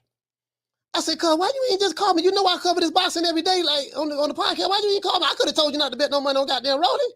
No, man, but Rolly, man, he hit hard, he big, and he been knocking people out. I said, did you see his last fight? I said he lost that fight and they robbed the dude and gave it to Rolly. No, man, but Rolly with this, and you see how he be moving his head like this, how he be slipping. You see him in the gym. Remember, Rolly had the stick in front of him with the glove on it, and he was twitching and doing like this and that, and yada yada yada. Man, my cousin the Castle, he fell for all that. I say, bruh. Yeah, I gave him the silliest look. I said, man, you could have gave me them $100. Hey, shout out to my sister Nick Rich. Yeah, you could have gave me them $100. Hey, you just giving away money. I said, Rolo had 14 professional fights. He's a judo wrestler. He has more experience. His background is judo. Man, ain't no boxer. My cousin, man. Hey, it's easy to get a casual, boy. Casual? Oh, you can get them easy, bro. But anyway, let's look at the top. Let's look at the top 10 in the They bought Rolly a Fugatti. They bought him a Fugatti. Check this out. Frank Martin. Now we know he's not going to fight Frank Martin. Frank Martin is fighting what the dude Michelle Rivera. He's fighting Michelle Rivera. Frank Martin, number 10 in the WBA, is fighting Michelle Rivera. That's going to be a good one. He's not fighting Ryan Garcia. Ryan Garcia is with Golden Boy. That fight is dead as a doorknob. That fight ain't happening. Tell you that right now. William Cepeda, he's at 140. He ain't fighting William Cepeda. And William Cepeda is he's with Golden Boy, if I'm not mistaken. Vasily Lomachenko, nope, he's not a PBC fighter. Shakur Stevenson, nope, he's not a PBC fighter. Jezreel Corrales, nah, he's Panamanian. I don't think he's not a PBC fighter. Isaac Cruz, he's a PBC fighter. Chris Colbert, he's a PBC fighter, but he's smaller. I don't know if that's going to be it. Yorick Mamadov, I don't know about that. I don't know about that fight. So, James Lee, right. James Lee, you're right, fam. Big Rolo was not in the top 10. Hell, Rolo's not even in the top 15. But he might be ranked somewhere else, though. He might be ranked somewhere else. We might can look at another sanctioning body. Shout out to you. You say because you called talking about, hey man, why you ain't tell me? Hey, you know what though? Y'all know I was hyping him up. That's when I started calling Romero Big Rolo. Remember, that's why everybody call him Big Rolo now, because of me. You know, I'm known for giving all these fighters nicknames. Big Rolo. Big Rolo. Y'all see my dog Big Rolo. You know what though? If it's Big Rolo again, God damn, dog. I ain't gonna lie, dog. I'm not gonna buy that fight. You know what? Those were the two PBC fights I bought on pay-per-view last year.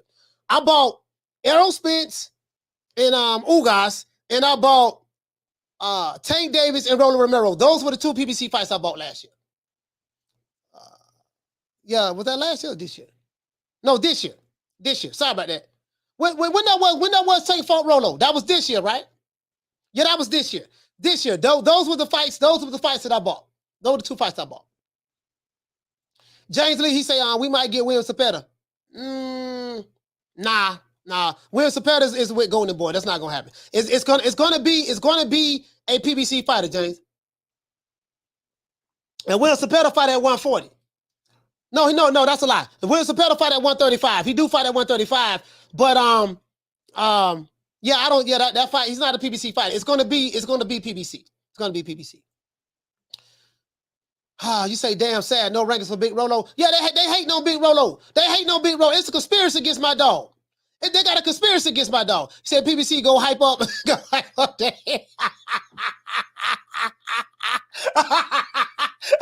Cam say BBC gonna hype up the head janitor to fight Tank next.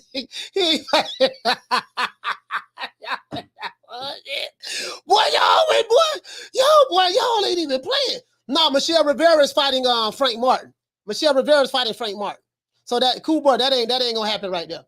Michelle Rivera is fighting Frank Martin. Shout out to Front Desk. You say he's fighting Regis. Nah, that ain't happening either. Regis got a fight coming up. As a matter of fact, let's pull up this schedule. I want to show you guys something before we get into Floyd. Let's pull up this schedule right quick. I'm finna show you something. He's not fighting Regis. Shout out to Drew for dropping that quarter of a bam dub on your boy. Hey, Leroy. Super chat received. Playtime's over, boy. He said, what you say?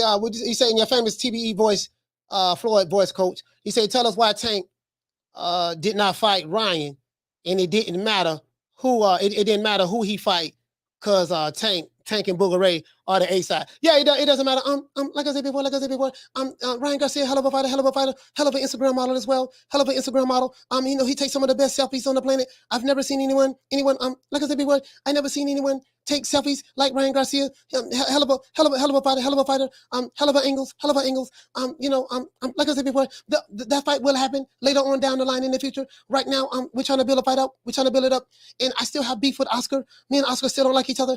He sued the BBC twice. He won the first lawsuit and lost the second one. So we had to pay him a lot of money. And that came out of my personal paycheck myself. So we still mad at Oscar. That's not going to happen. Like I said before, Ryan Garcia, hell of a fighter, hell of a makeup artist, hell of a lipstick, hell of a guy liner, just hell of a everything. I still have Tank beating him. Tank knocking him out. I think it'll go good for like the first 7 to 8 rounds. I think round 9, Tank will figure him out and get him out of there. Like I said before, and you have to be a PBC fighter. And I told you before. Hold on. We told you right here. Hold on. Floyd told you right here. Floyd told, and I keep telling you guys time and time again. Floyd told you right here why that fight didn't happen. Anything at all of where you'd like to either fight next as far as 130, 135? Anything at all? Well, this team gonna take care of that. You know what I mean? I mean, our thing is this. We work smarter, not harder. So, his team gonna take care of that. We work smarter, we not harder. So, and of course, even though Tank is not, according to Tank, he's not signed to Mayweather Promotions, but he's signed to PBC. Being signed to PBC is like being signed to Mayweather Promotions. It is what it is, and it is what it is. And Floyd let that be known. I don't think nobody want to believe that because Floyd said it, but the fact of the matter is, it is what it is, True. Hey, I caught a strike, boss. Hey, shout out to my sister Food Revolution. She said, Ryan, no, he too pretty. Like I said before, he's a hell of a fighter. I love the way he took selfies. Wait a minute, guys. I'm trying to work on my selfie that I learned from Ryan. Hold on, let me see. Let me see. Hold on. Leonard, can you help me, Leonard, can you help me? Floyd. Oh God. Hold on, guys. I gotta help Floyd. Hold on, guys. Wait.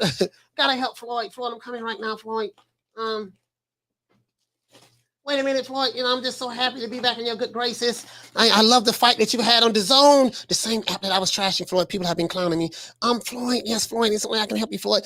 Anyway, what do you need me to do? I need you, Leonard. I need you to hold my hand. Hold my hand, Leonard. Hold my hand. Hold it like what, Floyd? What is it that you want? Okay, hold it like this. How does Ryan? Look at the picture. How does Ryan take that selfie? I've been trying to do it. Like I said before, I'm working on my selfie game. Ryan, can you please help me, Ryan? All right. Floyd, can you help me? Leonard, help me, Leonard. Okay, Floyd, I think he turn it like this, Floyd. All right, is that he said he does it at a 45-degree angle, Floyd. You have it at a 47-degree angle. You gotta take it back 2 more degrees. Okay, Leonard, what 2 more degrees? Yeah. Okay, right there. That's it, Floyd. That's it. Floyd, Leonard, hit the button. So you. I'm just saying. We know that. I didn't even get excited about that. Hey, Food Revolution says, I didn't even get excited about that. I'm like, oh man, this Ryan Garcia shit. This shit ain't happening. I mean, I know the playbook. You get what I'm saying? I know the playbook. It is what it is. Hey, what you say, man? He said, man, shit, Smeller be paid to hold Floyd Mayweather's hand for 7 figures. Hey, man, it is what it is, man. Hey, look here, man. My dog Booger Ray, now. we do have a bunch of other fighters. We have a bunch of other fighters that we haven't taken into consideration that Tank Davis can fight.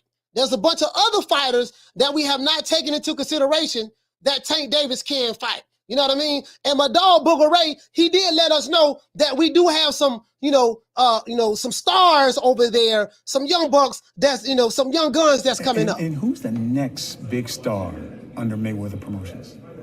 Ooh, we have quite a few young guns, as I say, and I don't want to leave any names out, but we have a great roster of young talent. And we've been very selective about what we're doing, again, because when you have, an abundance of fighters, it's hard to kind of focus on. When a big fight is to be made, it has to make sense for both sides. No promoter or company is going to put their guy in an event with everything to lose and nothing to gain, especially when we're talking about this. You know what I'm saying? Interesting. Okay, I hope that Leonard answered your question. That's the answer right there. Well, who is Tank fighting? Leonard just answered it. True. Hey, my dog Booger Ray just answered it. So don't worry about that. We got it under control. Shout out to Drew. Hey, okay. Drop it that quarter of a bam, dub on your boy. Hey, Leroy. Super chat received. Ain't nobody. Hey, what you say, Drew? He said, where's Thug in D? He said, real talk. Though. Hey, Tank versus Gary Russell Jr. in DC would sell out. Oh, absolutely, it would. Absolutely, yes, sir. You're right about that. Tank versus Gary Russell, yeah, absolutely. That'll definitely do that. I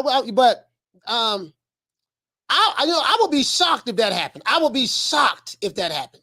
Shout out to you. What you say, fam? You say when the cameras went off, when the cameras went off, LB pressed that man. He said, why the fuck you asked me that question? Yeah. Hey, did you see how Brian Custer was looking at him? Brian Custer had that smirk on his face. That was a setup question.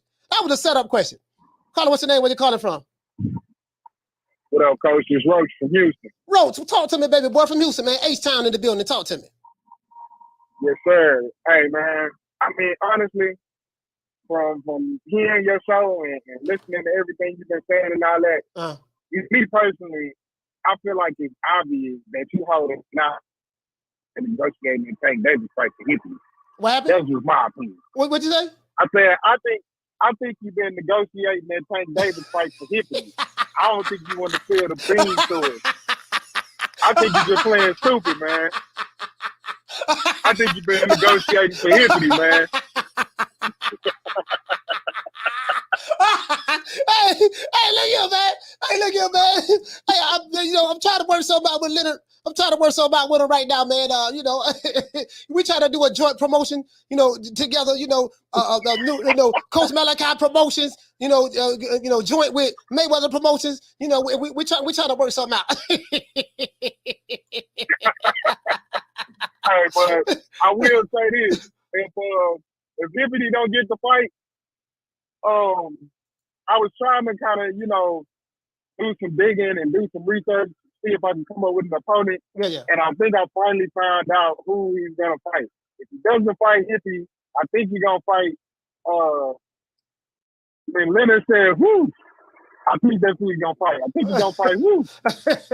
Because obviously, it's such a smorgasbord of talent over there at Mayweather Promotions. He don't want to leave no names out.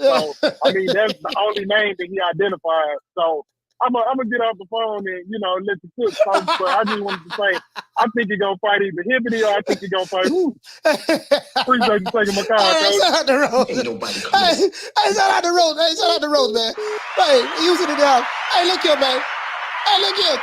Hey, do you notice? Leonard never answered the question. I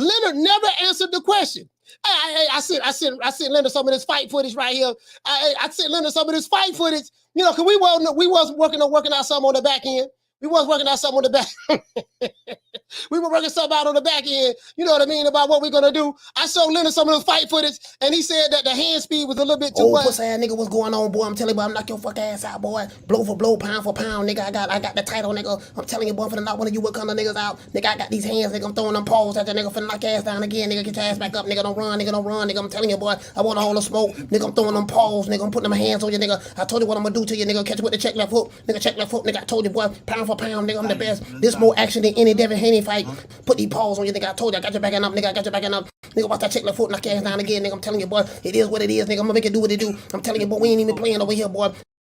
Hey, I sent Leonard that tape. You know, we almost had to deal with Tank. I was gonna say, be more stand up, DC, we coming. I almost had to deal. When I showed Leonard that tape,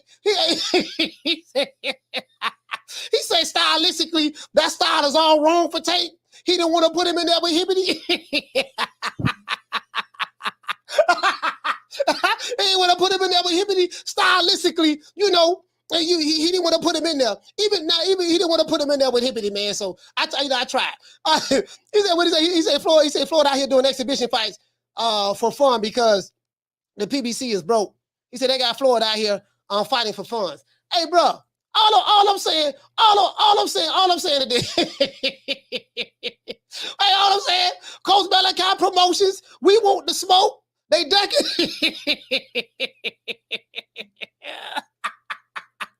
Hey, Timothy, hey, we want the smoke. They ducking. What you say? You say front desk, yeah. What you said he did. What are you talking about? You talking about Sean Porter? Sean Porter and Andre Ward. Yeah, I saw that. I didn't see the interview, but I did see the back and forth that they had going on. I saw that. It is what it is, man. The line has already been drawn in the sand. I understand where Sean Porter coming from. You know, he he's a PBC guy and stuff like that, and you know, it is what it is. And Andre Ward, you know, him and Cross were real tight. So I mean, I get it. It is what it is. Just back and forth.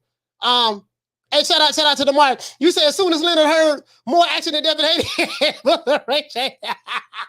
I'm trying to, hey, you know, we try to make it do what it do. We try to make it do what it do now.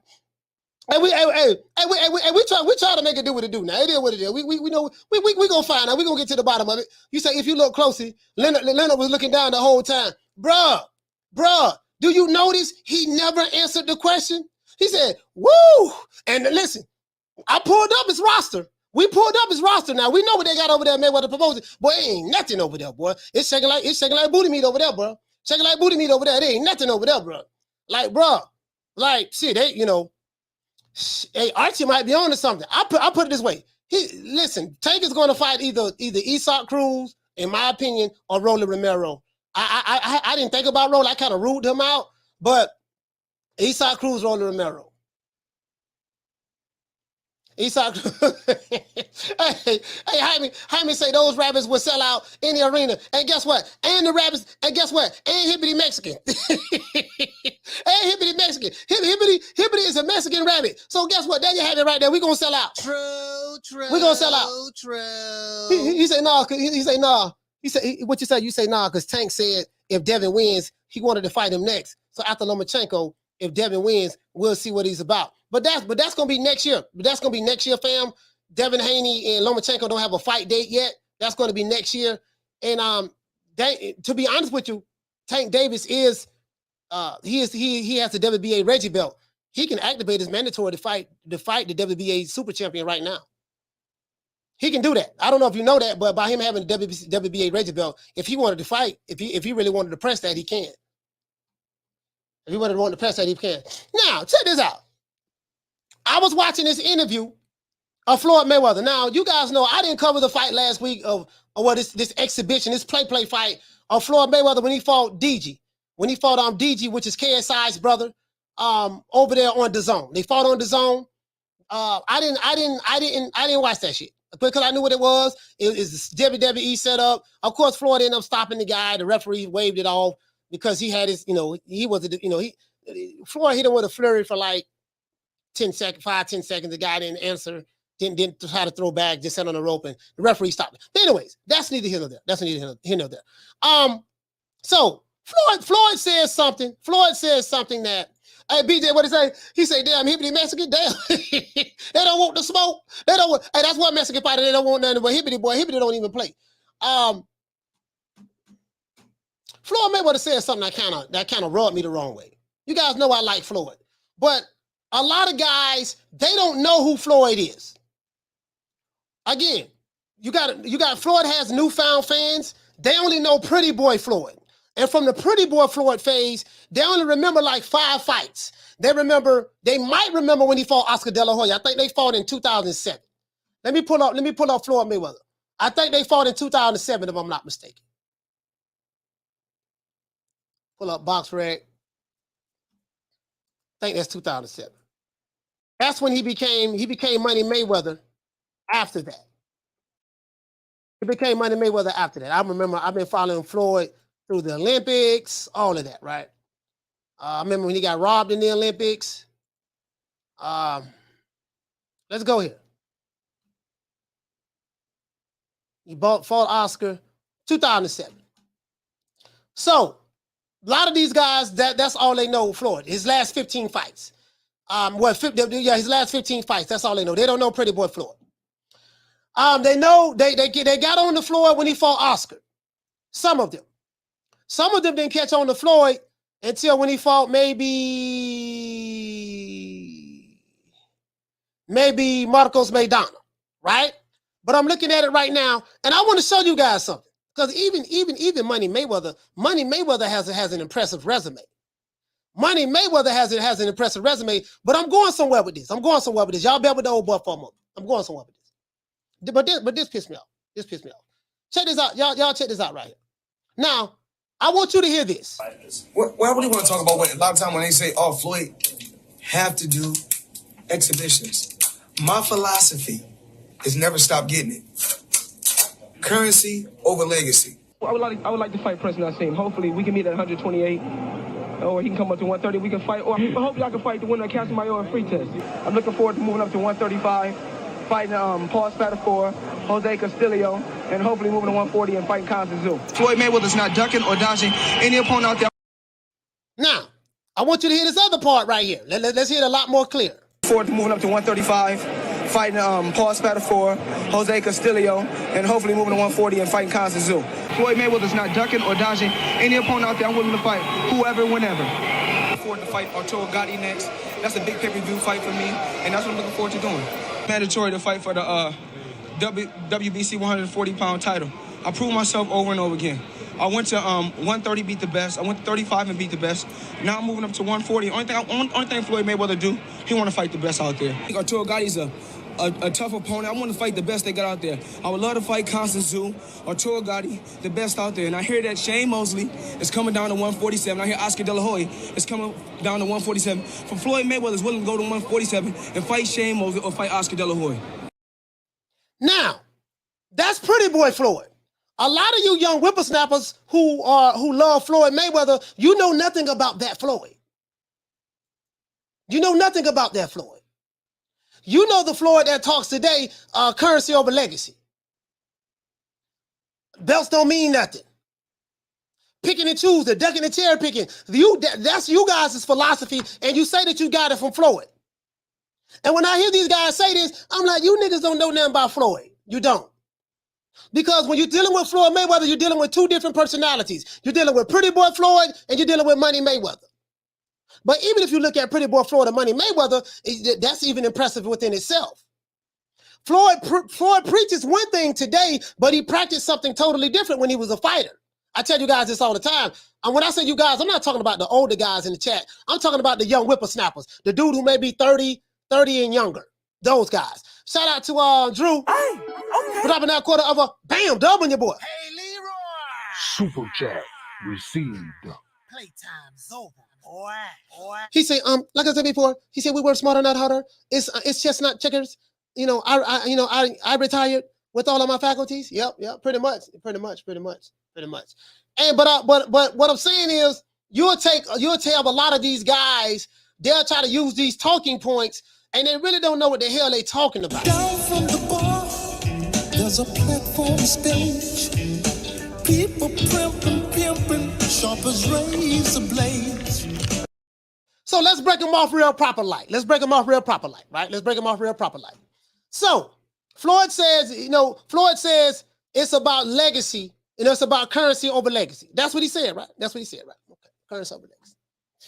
Now, I can rock with that if that's what he's saying. The only problem is when Floyd was a fighter, the only way you can get to the currency, you had to have what? The legacy fights. True, true, true. This is where the game gets twisted at. How can you say, Floyd, you know, currency over legacy, right? But if it wasn't for the legacy fights that you had on Top Rank, and even after you left Top Rank, you never would have been able to get to the currency. It was the legacy fights that made you get to the currency, that helped you get to the bag. It was the opponents who you fought, who were some bad boys. Some of them were killers. Some of them had a lot of them had big names. It was the opponents that you fought that helped you get to the currency. You wouldn't have got to the currency fighting hog head cheese. You wouldn't have got to the currency fighting Poke Top Willie, Neck Bone Soup, Hobo Sam, Chico Stick. When I hear these young dudes online talking about Money Mayweather, even the older dudes, not the young dudes, but the older dudes be talking the same thing. Man, look, it's about getting the money first, and money says the belts can't pay my bills. I said, y'all using Floyd Mayweather talking points after the fact. I can understand a young dude talking like this, but when I see an old Creston nigga talking like this, I'm like, God damn, bro. Like, well, how old are you? You old enough to know better. Then this how you know some of these old dudes, they don't know nothing about boxing. They don't know nothing about Floyd. You old enough to know better. Come on, man. But let's pull it up, though. Let's pull it up. We're not going to play with him today. Not today. Let's pull it up. Let's pull it up. Let's pull it up. Let's pull it up. Let's pull it up. Let's analyze this. Floyd say currency over legacy, huh? Okay. No, but guess what though? Guess what though? What you see in this video right here? Who he was calling out? He was calling out all of the top guys for legacy. Sugar Shane Mosley was a bad boy in that time when Floyd was calling him out. He was a bad boy. He wasn't talking currency over legacy then. He wanted the legacy defining fights. How do we know? Let's hear the names who he's calling moving out. up to 135, fighting Paul Spatafor, Jose Castillo, and hopefully moving to 140 and fighting Constance Zoo. Floyd Mayweather's not ducking or dodging any opponent out there. I'm willing to fight whoever, whenever. I'm forward to fight Arturo Gatti next. That's a big pay-per-view fight for me, and that's what I'm looking forward to doing. Mandatory to fight for the WBC 140-pound title. I proved myself over and over again. I went to 130, beat the best. I went to 35 and beat the best. Now I'm moving up to 140. Only thing Floyd Mayweather do, he want to fight the best out there. I think Arturo Gatti's a tough opponent. I want to fight the best they got out there. I would love to fight Constance Zoo, Arturo Gatti, the best out there. And I hear that Shane Mosley is coming down to 147. I hear Oscar De La Hoya is coming down to 147. For Floyd Mayweather is willing to go to 147 and fight Shane Mosley or fight Oscar De La Hoya. Listen, I talk about this all the time on the show. I talked about this last year. We spoke on this last year. I remember what my brother named Toon, my young brother, we used to have these like not debates, but little debates last year. I said, man, you can't be talking about, well, you know, he went to talk about, well, Floyd Mayweather better than Sugar Ray Robinson. I'm like, who told you that? Well, Floyd won more championships, one more belts than Sugar Ray Robinson. I said, yeah, come on, Ray Robinson was boxing, they only had one goddamn belt. They didn't have four belts. Floyd came up in the 4-belt era. So you can win 3 belts in one weight division, drop the belts, move up to another weight division, win 3 belts, drop the belts, and then move up to another weight division, win 3 belts, drop the belts, and then go back down, fight some more people. Like I said, the criteria was different. But you don't understand, like, when I hear these dudes talk, it's like, I know these dudes don't know what they be talking about, and they speak with so much vigor in their ignorance. But it's not the young guys, it's the old niggas. The old niggas is what get me.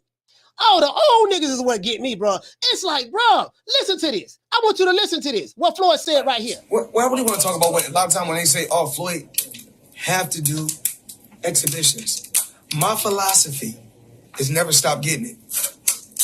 Currency over legacy. I would like to fight President Nassim. Hopefully we can meet at 128. Or he can come up to 130. We can fight. Or I hope y'all can fight the winner of Casamayo and Free Test. I'm looking forward to moving up to 135. Fighting Paul Spatafor, Jose Castillo, and hopefully moving to 140 and fighting Constance Zoo. Floyd Mayweather's not ducking or dodging any opponent out there.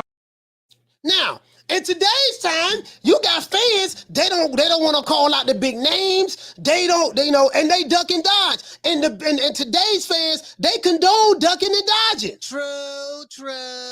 They use duck language. These the old niggas who call this show sometimes. They use duck language like, oh man, it gotta make sense. And yeah, man, you know, he ain't big enough, or yada. Like these old niggas be doing this. I can understand the young dudes ignorant, they don't know no better. But what's an excuse for my old nigga say he been watching boxing for years? Please tell me. True. Shout out to Tyree for dropping that $2 bam super chat on your boy. Hey, Leroy. Super chat received. Playtime's over, boy. He said, call up Money B from Brooklyn. Man, ain't nobody think about that whole ass nigga. Man, fuck that nigga. Fuck him with his daddy's dick, too. But yeah, man, back to boxing. From the bar, there's a platform stage. People pimping, sharp as razor blades. I want to say, since you say nothing worse than the old fool, the old ones are the worst. The old ones are the worst. That bro, when they listen, how you an older boxing fan, but you're using Floyd Mayweather's talking points? These dudes don't have no boxing criteria. But listen, hold on. Let me show you where I'm gonna go. Hold on, let me show you where I'm gonna go at. Hold on, show where I'm gonna go at. Cause I got some stuff to look at. I want to cover this. Carla, what's the name? Where you calling from? What's up, Coach? This is the inevitable. Ace, D-Block, D-Town, D-City, in the Ville. Now, you already know we're talking about a good-ass subject today, Coach. This gives me a little itch in the back of my back going like, this is what I'm talking about, man. We talking about Floyd Money Mayweather and Tank Davis and Ellerby all in the same cup of tea. I'm going to tell you something, Coach. I told you this. I'll keep on putting it in right there. Man, I'm gonna send you something through the mail going to Florida, and it's gonna say Tank Davis is a hype job. And I know this ain't got nothing to do with hype, but damn, Baltimore, get up, get your boy out the seat. I heard he going to Washington for what? Supposedly to fight Gary Russell Jr. Guess what? I bet you ain't gonna beat Gary Russell Jr. They ain't got that type of money to give Gary Russell Jr. That's all I gotta say about that, Coach. What do you think about that? Gary Russell Jr. is $1 million fighter. He don't make a whole lot of money, so I mean, it's not like Gary Russell making $3, $4, $5, $6 million. You get what I'm saying? So if it'd beat Gary Russell Jr., he would have to move up 2 weight classes. I don't think that's going to happen. So I don't think it's going to be any of the Russells. I don't think it's going to be any of the Russells. Okay, so it's not going to be Gary Russell then. No, it's not going to be. Will you be disappointed if it's not Gary Russell, Coach? No, I won't be disappointed. I mean, I know it's going to be a PBC fighter. I can damn near guarantee that it's going to be a PBC fighter. Okay. Second one of the day, if that's okay with you, Coach. Go ahead. Man, I'm hoping everybody is really starting to realize that Tank Davis ain't really what they think he is. If he was, like I tell you, I keep on breathing right to your ear, Coach. If he was really his own man, his own promoter, his own thing going on, he would have made that fight already happen a long time ago with Ryan Garcia, with Devin Haney. And this is where I got to see, we all happy to see the real pretty boy Floyd, right? The way he was back in the day. Well, that ain't Tank Davis. And I'll tell you something. You know how I got more respect right now? I got more respect for Lomachenko, Devin Haney, and Shakur Stevenson. Because at least Lomachenko and Devin Haney are going to handle their sides in the ring. And at least Stevenson is a real legit top guy that he ain't scared of nobody. Just like they asked Tank Davis, you mean you didn't ask for them to get those fights for you? And he said, nah, I never even said nobody else's name. And that's all I got to say about that, Coach. That's what I'm saying. So all these Tank Davis fans out here that they see me right here and they chatting, I'm going to tell you something. D-Block, D-Town, D-City, in the hood, Baltimore, raise up. Bring your man out the house. Shout out to Adrian. I'm trying to get to my point. Adrian comes and says, what's up, Coach? It's the inevitable. Hey, look at that. You finna have a whole bunch of B-boy callers gonna call here. Oh, hell no, I'm tired of this niggas always calling here, talking trash about taking B-boy. I ain't got nothing to do with that. But hold on. Let's get into this. I want to show you guys something. Check this out. Now, let's look at Pretty Boy Floyd. Let's go back in the time. We're gonna skip past. We're not gonna look at his 6 rounders, his 10 round and 8 rounders. We're gonna get past all the 8 rounds, right? Fought Hector Arroyo, right? Miguel Melo. All right, we're gonna move up. I want to get to the 12 rounders. Enardo Hernandez stopped him in the 8th round. Angel Manfredi, Floyd stopped him in the 2nd round. Beat Angel Manfredi, stopped him in the 2nd round. Beat him in Miami. He fought Carlos Rios. I'm finna show you guys something. 35 fights on the top rank. This is Pretty Boy Floyd. Pretty Boy Floyd wanted all the smoke. He wanted all the smoke. He was calling out everybody. Wanted all of the top names. Wanted Prince Hassim, my man. He tried to fight Sugar Shane Mosley. This one, he was a super featherweight. Super featherweight Floyd is, oh, Lord have mercy. It's going to be hard to be super featherweight Floyd. I don't care what era it is. Super featherweight Floyd, right? This super featherweight. Let's see. Emmanuel Gussis, the drunken master, right? Emmanuel Gussis. Floyd stopped him in the 9th round. Gregorio Vargas. Floyd beat him in a unanimous decision, 12-round unanimous decision. Let's continue. Let's keep going. Diego Corrales. Floyd stopped him in the 10th round, dropped him multiple times. Diego Corrales was that guy. Stopped him multiple times. Hold on, we got another call in there. Let's see what I'm gonna have to remove the number right quick because I don't want to be interrupted. Caller, what's the name? Where you calling from? Hello. Hey, what's up, man? It's Al from Philly. Al from Philly, talk to me. Okay. See, first of all, I think I know Floyd's resume is all right, but he was playing Deuce also because he didn't fight Casamayor. He didn't fight Freakers. He didn't fight Zab Judah when Zab was the man. He waited for Zab to get beat up. In other words, he didn't fight any young black fighter in their prime. So I know his uncle was considered the Latino killer or whatever. So he kind of know the recipe on fighting Latino boxers and European boxers. So they fight with like a basic 1-2, and black fighters fight off of rhythm. So how old are you, sir? He was 47. Okay, you 47. All right, so me and you around the same age. Yeah. All right, go ahead. Yeah. So I think Uncle Roger was the one hand-picking opponents. He wasn't really fighting everybody who's supposed to fight. He didn't fight Paul Williams. He didn't fight Sergio Martinez. He didn't fight like people that was really going to give him or he didn't even get the Winky Wright fight. He didn't fight Vernon Ford. He missed a lot of guys. Okay, but but all of the top fighters, all of them didn't fight each other neither, though. You know what I mean? Like it's not like all of those fighters that you named, like Vernon Forrester and even Shane Mosley and Winky Wright and stuff like that. All of those guys, all of those top guys, they didn't fight each other as well. I think Winky Wright was a junior middleweight. I don't know exactly. I think Floyd was at lightweight at the time when he moved up to. I think he was a lightweight at the time when Winky Wright was a junior middleweight. So it just depends on what time it was, what weight class Floyd was in at the time when Winky Wright and them was doing their thing. But yeah, it's fighters that he didn't fight, but then it's a lot of fighters that he did fight as well. Pretty Boy Floyd fought some bad boys, and even Money Mayweather fought some guys. He did. Yeah. He did, but at the same time, he also played duck goose. So who did he duck? He made. I think he ducked Casamayor at 130. He ducked Prince Nassim at 126. How he ducked Prince Nassim? He was calling Prince Nassim out. Prince Nassim didn't even want to fight Floyd. He wouldn't even recognize Floyd Mayweather. Okay. I just think it's suspicious that he didn't fight any real unorthodox boxers that could give him problems. I know he's a master at the shoulder roll and getting people with this that got basic 1-2 styles, jab, hook type of styles. But anybody that fight off of rhythm, that fight like him, he just suspiciously avoided him. Or somebody like a Mayorga that's totally unorthodox. Somebody that just throw punches. Right. And the one fighter he did kind of fight like that was Castillo, who almost gave him a loss, and Madonna. Yeah, but people that just throw punches gave him work. What about Emmanuel Burton? Busted his mouth up. So them guys give him problems. And I see Uncle Roger kept him away from them kind of battles. But you just said that he fought those guys. He fought Castillo. He fought the guys you said that gave him problems. He fought some of the guys that you said that he kept him away from. So I'm trying to.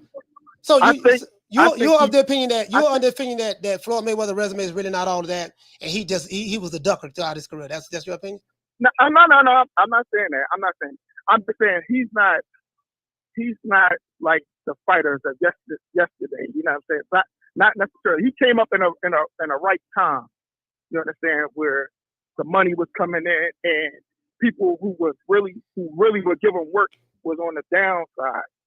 So when he fought De La Hoya wasn't his top form. Neither was Shane Mosley. Neither was that Judah. Okay, but Shane Mosley didn't want to fight Floyd Mayweather when he went to welterweight. He didn't even want to fight him because Shane Mosley was fighting. He was fighting Bernie Forster. He was fighting De La Hoya. He wasn't even thinking about Floyd Mayweather at all. That wasn't Floyd Mayweather on Floyd Mayweather while that fight didn't happen. Just like Prince Hassim Ahmed, when Floyd was at super featherweight, the Prince didn't want to fight Floyd Mayweather. Like there's some fights that didn't happen. That didn't have nothing to do with Floyd. Now you could probably say Paul Williams. He didn't fight Paul Williams or Margarito. I mean, I could probably give you that, but just because they didn't fight right then doesn't mean they wouldn't have fought a couple of years later on down the line. But Paul Williams was fighting at welterweight. Floyd was moving up to welterweight after leaving super featherweight, lightweight, and then moving up to 47. There's certain now Paul Williams ended up getting knocked out. There's certain fights that you could say that, hey man, he probably could have made that fight, but I don't know the politics. You got a lot of static going on in the background of your phone, man. But listen, I'll fulfill it. I'll answer that question. I answer your question, but there's a lot of. Right, can I just go ahead. Can I just one up real quick? Go ahead. I just want to say this: if Floyd was really about his money, he would pass the torch to Spencer Crawford right now, because that's a big fight if he was to fight one of them. But he's not. So, all right, thanks for letting me on, Coach. All right, shout out to Al Money. Salute, fam. Shout out to Al from Philly. Shout out. Yeah, I hear what he's saying, but the thing is there's two sides to every coin. Like, I don't. Okay, he didn't fight Oscar when Oscar was Oscar. Okay, well, shit. I mean, they was on the same promotional company. Floyd Mayweather been calling Oscar De La Hoya out for years. He was trying to get that fight. He was trying to get that fight with Top Rank. They would never make that fight. Similar to how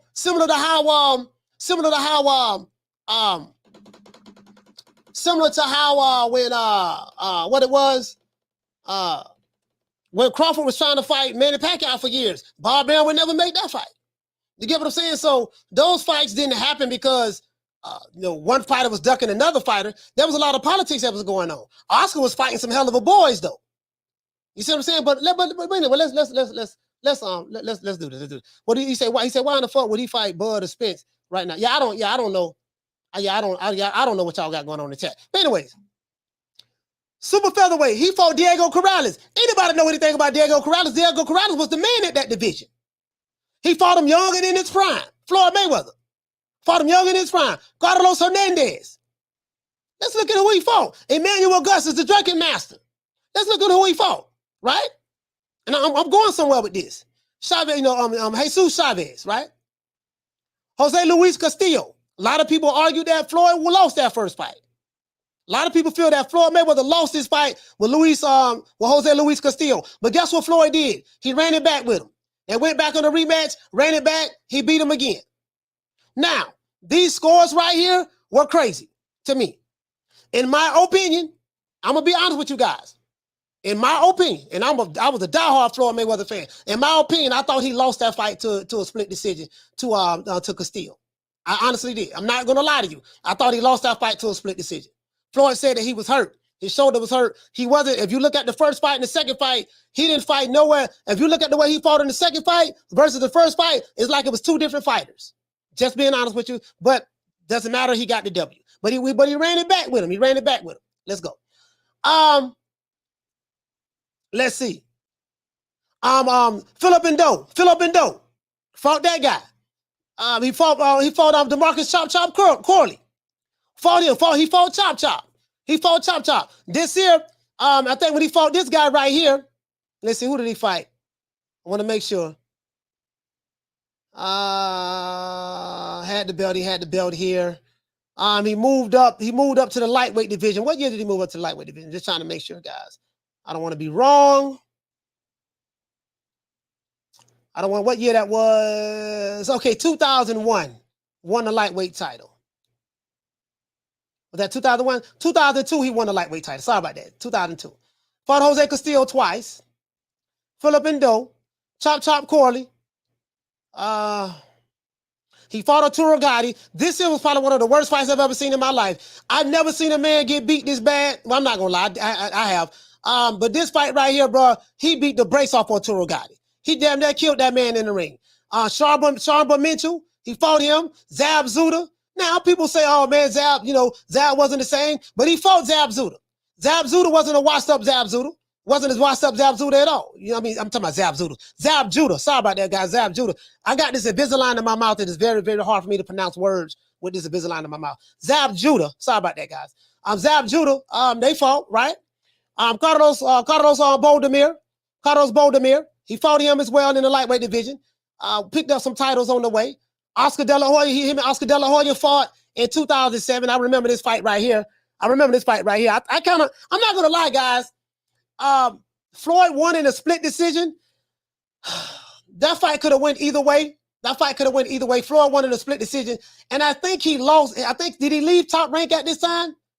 I think he left Top Rank at this time because after this fight, he became Money Mayweather.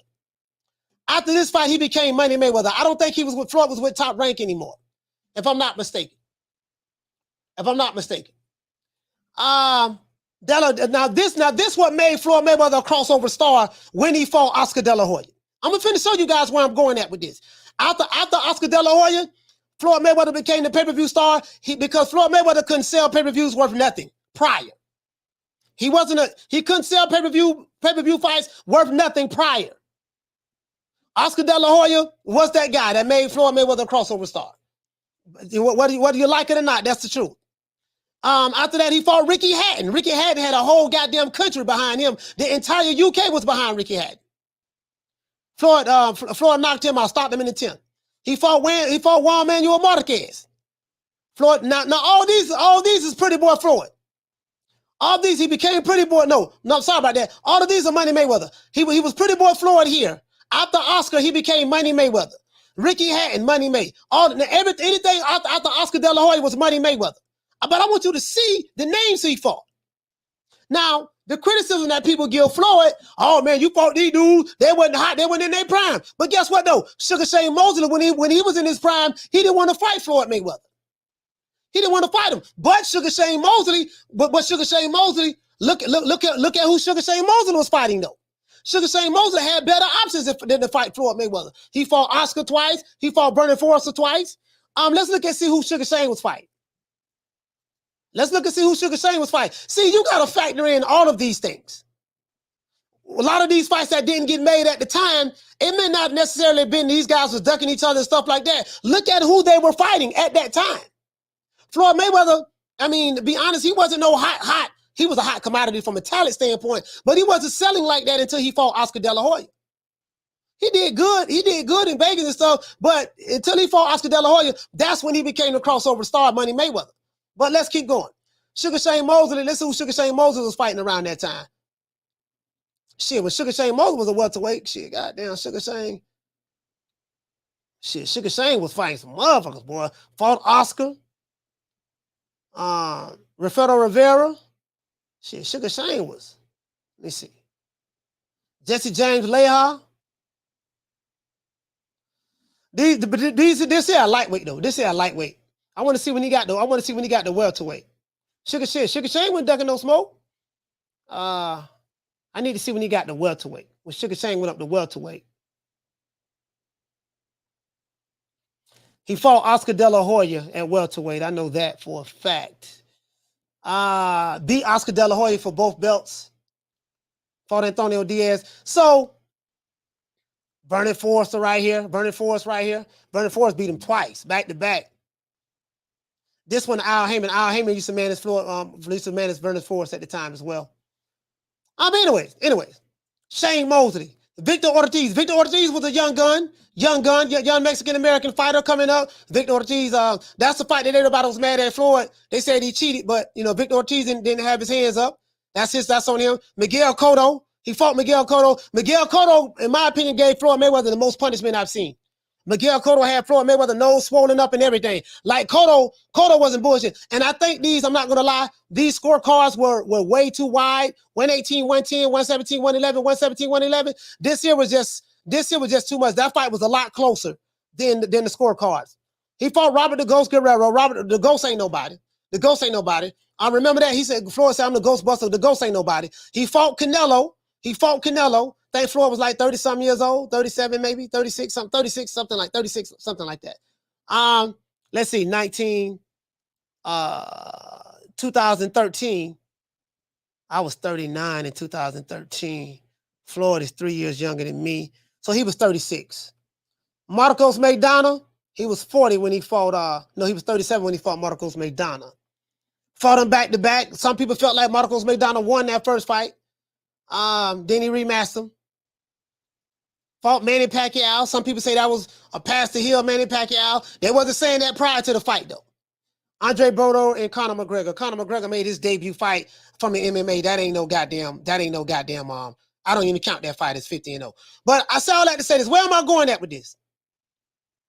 For Floyd Mayweather to sit back and tell me that it's currency over legacy, it's some bullshit. True.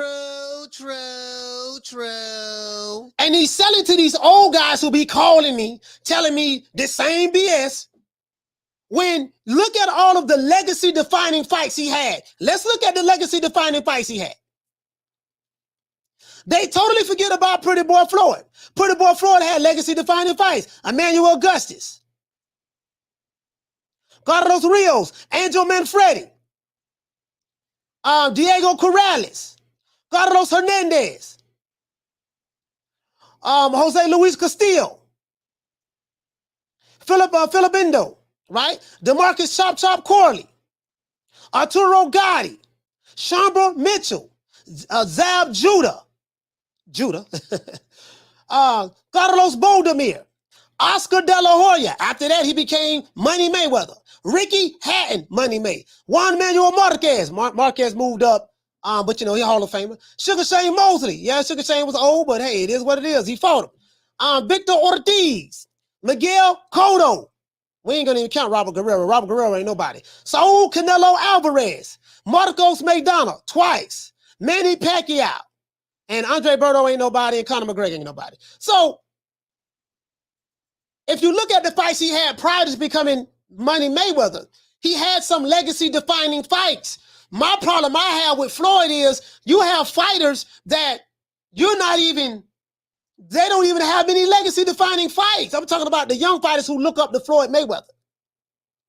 They haven't become undisputed. Some of them have become undisputed. And some of them have had, unification matches and stuff like that. But I'm saying, like, the fighters who Floyd Mayweather have control of, like, they use this work smarter, not harder. Belts can't pay my bills. Legacy can't pay my bills, while ignoring the fact that Floyd Mayweather, the reason why we're talking about him is because of the legacy-defining fights he's had. If it wasn't for the legacy-defining fights that Floyd Mayweather, Pretty Boy Floyd had, we never would have had Money May. And that's because it wasn't for Oscar De La Hoya. If it wasn't for those legacy-defining fights, now you can make an argument and say, like the brother said, he didn't fight Paul Williams. He didn't fight what the dude that got caught with cheating with the plastic gloves.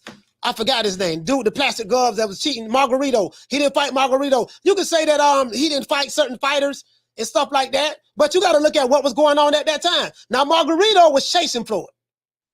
Now, he was right about that. Margarito was chasing Floyd. Margarito wanted to fight Floyd Mayweather bad. I can probably give you that. I can give you Margarito. Margarito was chasing Floyd bad. Like, literally, he was chasing Floyd. I'm not lying. I remember this like it was yesterday. He said, I'm afraid Tank would be forgotten so easily. He would be brought up from time to time, but history would not be too kind to him. That's all I'm saying, though. All I'm saying, fam, is this. All I'm saying is, okay, you can sit back and say who he didn't fight when he fought him, but you got to look at what was going on at that time. Now, Floyd, I'm not going to, Floyd didn't want to fight Margarito. I don't know what it was about Margarito. Floyd didn't want to fight him. Paul Williams and stuff like that. Paul Williams wanted to fight Floyd. He wanted to fight Floyd. He wanted to fight Floyd. That is true. But I think he was calling Floyd out when Floyd was lightweight, and Floyd was getting ready to move up the welterweight. Paul Williams was a bad boy as well at that time. Paul Williams was a bad boy. So it's some fighters that he didn't fight, but you can look throughout history. Every fighter throughout history didn't fight. All the top fighters didn't fight everybody. Ali fought everybody. Shit, Ali fought everybody. I think Ernie Shavers fought everybody. Ron Lyle. Like a lot of those guys, a lot of those guys did fight. Some of those guys, the old school guys, they did fight everybody. So, that dude was good, dog. Pretty Boy Floyd was good, dog. Pretty Boy Floyd, at super featherweight, that dude was good, fam. Like, bruh, Pretty Boy Floyd at featherweight, Pretty Boy Floyd at lightweight, that dude was good, bro. Like, bro, he was good. And I tell these guys, y'all got to go back and look at the legacy-defining fights that Floyd Mayweather had. Some of these fighters walking around today, they don't have legacy-defining fights like that.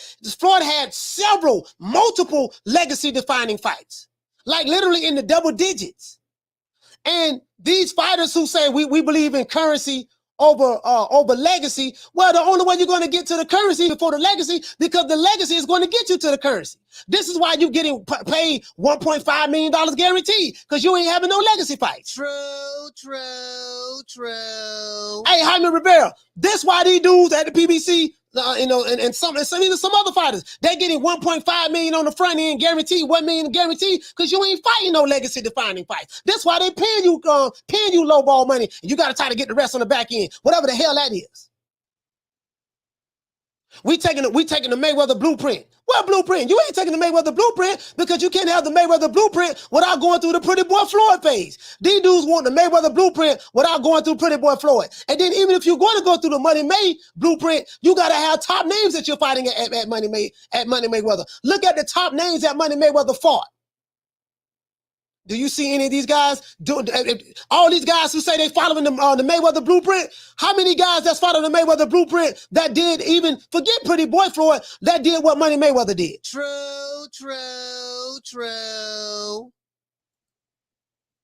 I'm just asking. These are legitimate questions.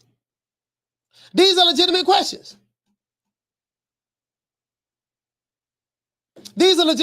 fam. Shout out to Rob. What did you say? You say, Coach, I spoke with Hector Garcia. He's confirmed to me he's not fighting Tank, no cap. Okay. But you get what I'm saying, though, fam. Like, we can sit back and pick apart anybody's resume, but at the same time, and it's the same thing I say with Canelo Alvarez. I do the same thing with Canelo. I said, yeah, you can pick apart his resume and say he ain't do this, he ain't do that, he ain't do that, he ain't do this. But then look at who he fought, though. It's not like he didn't fight nobody. Look at who he fought. Look at the guys he did fight. You get what I'm saying? And show me a fighter that could compare to the guy show me a fighter that you have right now that could compare to what Floyd Mayweather did. True. I'm just asking. Because you got to show me a fighter that has done what he's done or have not done better. Or show me a fighter that has done what Canelo has done or not better. If you're making an argument for fighters that's fighting today that's supposed to be killers, show me a fighter that's fighting today that can measure up to what Floyd has done, or Oscar De La Hoya has done, or hell, even Canelo has done. Like, I'm open to hear the argument, but you can't tell me, oh, this guy ducked this, he ain't do this, he ain't do that. And one breath, while ignoring the fact that the guy that you may be capping for right now, 2022, he ain't done a third of what those guys said that you say that's ducking. True. Shout out to Derek. Hey, okay. Dropping that quarter of a bam dub on your boy. Hey, Leroy. Super chat received. Playtime's over, boy. He said Floyd was the only fighter brave enough to fight DG when everyone else ducked him. No, that was an exhibition match, bro. That was an exhibition. That wasn't even a real fight, bro. Like, that's an exhibition match. I don't even count that. That's play. Shout out to Drew. Hey, okay. Dropping that quarter of a bam dub on your boy. Hey, Leroy. Super chat received. Playtime's over, boy. He said they want Mayweather blueprint, but don't have a Oscar De La Hoya to make them a star. No, they don't. And this is why everybody want to fight Canelo. Caller, what's your name? Where you calling from? What's up, man? It's Al from Philly again. Al from Philly, I talk to sound me. better this time. Yes, sir, you sound better. Yeah. Okay. So, yeah, I just want to point out, I do agree with you. Like, Floyd's resume is good, right? Especially compared to these younger guys. But at the same time, I think it's the way that they're being managed by their what do you call them? Their promoters. Advisors. Their promoters and their advisors. So a lot of fights get missed because everybody's trying to get the bag. Everybody's trying to get to the money. But the reality is, you ain't gonna get like you said. I agree. you're not going to get to the bag until you had a legacy defining fight. Now, even though I tried to really shit on Floyd's resume, I can't really shit on because he did have the Diego Corrales fight. He did have the Oscar De La Hoya fight. He did have Manny Pacquiao fight and Shane Mosley. I'm just saying, Emmanuel Augustus, Castillo, Chop Corley. Yeah. Yeah, you know, I mean, bro, like you look at his resume, bro. The names that's on there, it's like, man, you know, you can make an argument and say, yeah, man, when he ain't fight him at this time or that time or that time or this time. I mean, that's good. You can make that argument for every fighter in boxing, in the history of boxing, if that's the case. But when you were now, this is the only reason I was critiquing his resume is because when you compare it to Oscar De La Hoya, who was the king before him. Yeah, absolutely. De La Hoya fought everybody from Ike Cortez. He fought everybody he was supposed to fight in that era, except he missed Vernon Forrest too. But it's a couple of fighters. It's a couple of fighters that Oscar didn't get to. You know what I mean? And you can probably question. Yeah, you could probably question. Like, yeah, Oscar fought everybody. Yeah, no, I agree with you. Oscar fought everybody. But I mean, you know, it's some names that he probably missed. But for the most part, like you can't shit on Oscar De La Hoya's resume. You can't. No, you're right. Yeah. And you can't, and I can't really shit on Floyd's resume. Yeah. What I'm saying is he wasn't. I believe, and I can't prove it, but I believe Uncle Roger and them was picking and choosing, like hand picking his opponents because they see a picking their arm. That's every fighter. Every fighter, every promoter does that for their fighters. Whether it's Oscar De La Hoya, whether it's Floyd Mayweather, whether it's Sugar Shane Mosley, every fighter. I mean, every promoter pretty much does that. But it's going to be up to the fighters to want to push the issue in order to fight each other. But they have matchmakers. Every fighter has matchmakers. Right. Yeah. Right. Now, see when you come down the line and he's out here putting on these clown shows, I'm like, yo, if he's really after the bag, why don't he just pass the torch? Muhammad Ali did it for Larry Holmes. Sugar Ray Leonard did it for Terrible Terry Norris. Why you just don't pass the torch to Crawford or Spence or even Adrian Broner? Pass the torch. Get out the way, because him putting on these clown shows ain't really helping his money. Yeah, you're talking about a retired fighter. You're talking about a retired fighter that's fighting exhibition matches. That's something totally different. That's the context that you. No, I'm just saying, like his rhetoric ain't matching his action. That's what I was really trying to point out. Like when you say he's TBE, the best ever, you can't be because you're not going into the animals that was in your era. Muhammad Ali fought all the animals in his era. So Sugar Ray Leonard missed Aaron Pryor, but again, he fought most of the animals in his era. Now you picking and you Floyd Mayweather, you TBE. I shouldn't see no chinks in your resume. I shouldn't see no chinks in your armor. You're supposed to get at everybody that's trying to get at you. I mean, if you're the best ever, and now see that. What about the fighters? What about the fighters that he tried to fight, like Sugar Shane Mosley, that didn't want to fight him at welterweight, and Prince Hassim Ahmed that didn't want to fight him at super featherweight? What about those guys? Is that Floyd's fault? I mean, see, when I go back to that era, I see a lot of not trying to make the fight happen. Like it's one thing to be like, all right, you want to fight? No, I'm cool. And then, all right, well, I'm going over here. If you really wanted Mosley on your resume, he would have been on. Because I don't think Mosley is ducking anybody.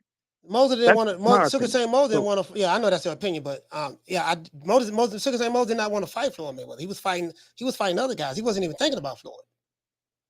Like literally, he wasn't. I remember that shit like yesterday because I was like, man, I want to see Sugar Shane Mosley fight Floyd. Sugar Shane wasn't even thinking about Floyd at all. He wasn't even thinking about him. And then Floyd was calling him out. He was like that was one of the fighters he vehemently kept calling out. He was calling out Sugar Shane Mosley. He wanted to fight Oscar. Like he was calling these guys out. Like literally, Prince Hassim Ahmed and those guys. Like bro, like Pretty Boy Floyd was real good. He was Pretty Boy Floyd was real good. He had some real long arms, quick, fast, switch muscles. Like he was a nightmare for anybody that stepped in the ring with him. Pretty Boy Floyd. It was some dudes that wasn't. Now I can give you Margarito, maybe even Paul Williams as well. I can give you those two. I can give you Margarito and Paul Williams. And Sergio Martinez. I know Sergio Martinez called him out. Yeah, somebody going to fight him at a cat. Yes, Sergio knocked out. He knocked out Paul Williams. think Sergio knocked out Paul Williams. Yeah. All right, but So yeah, but go ahead and wrap it up. What you got to say, y'all?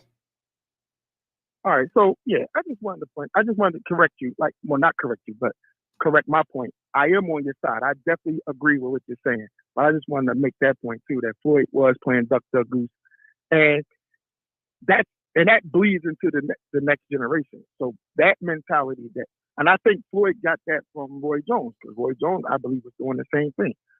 When Bernard Hopkins went to fight Floyd the second time. Yeah, I totally disagree. I totally disagree with you on the Roy? ducking points. No, I'm just saying the ducking points. I totally disagree with you on that. But yeah, that's your opinion, brother. We can agree to disagree on that. Salute you, fam. Correct. Salute. That's cool. All right, thanks, man. Yo, by the way, I love your show, man. And that dude that was coming at you, man, that nigga was fucking. And you ain't supposed to be getting like that over no fucking. Yeah, for sure. Man. Yeah, shout out to Al, man. Salute, man. Yes, sir.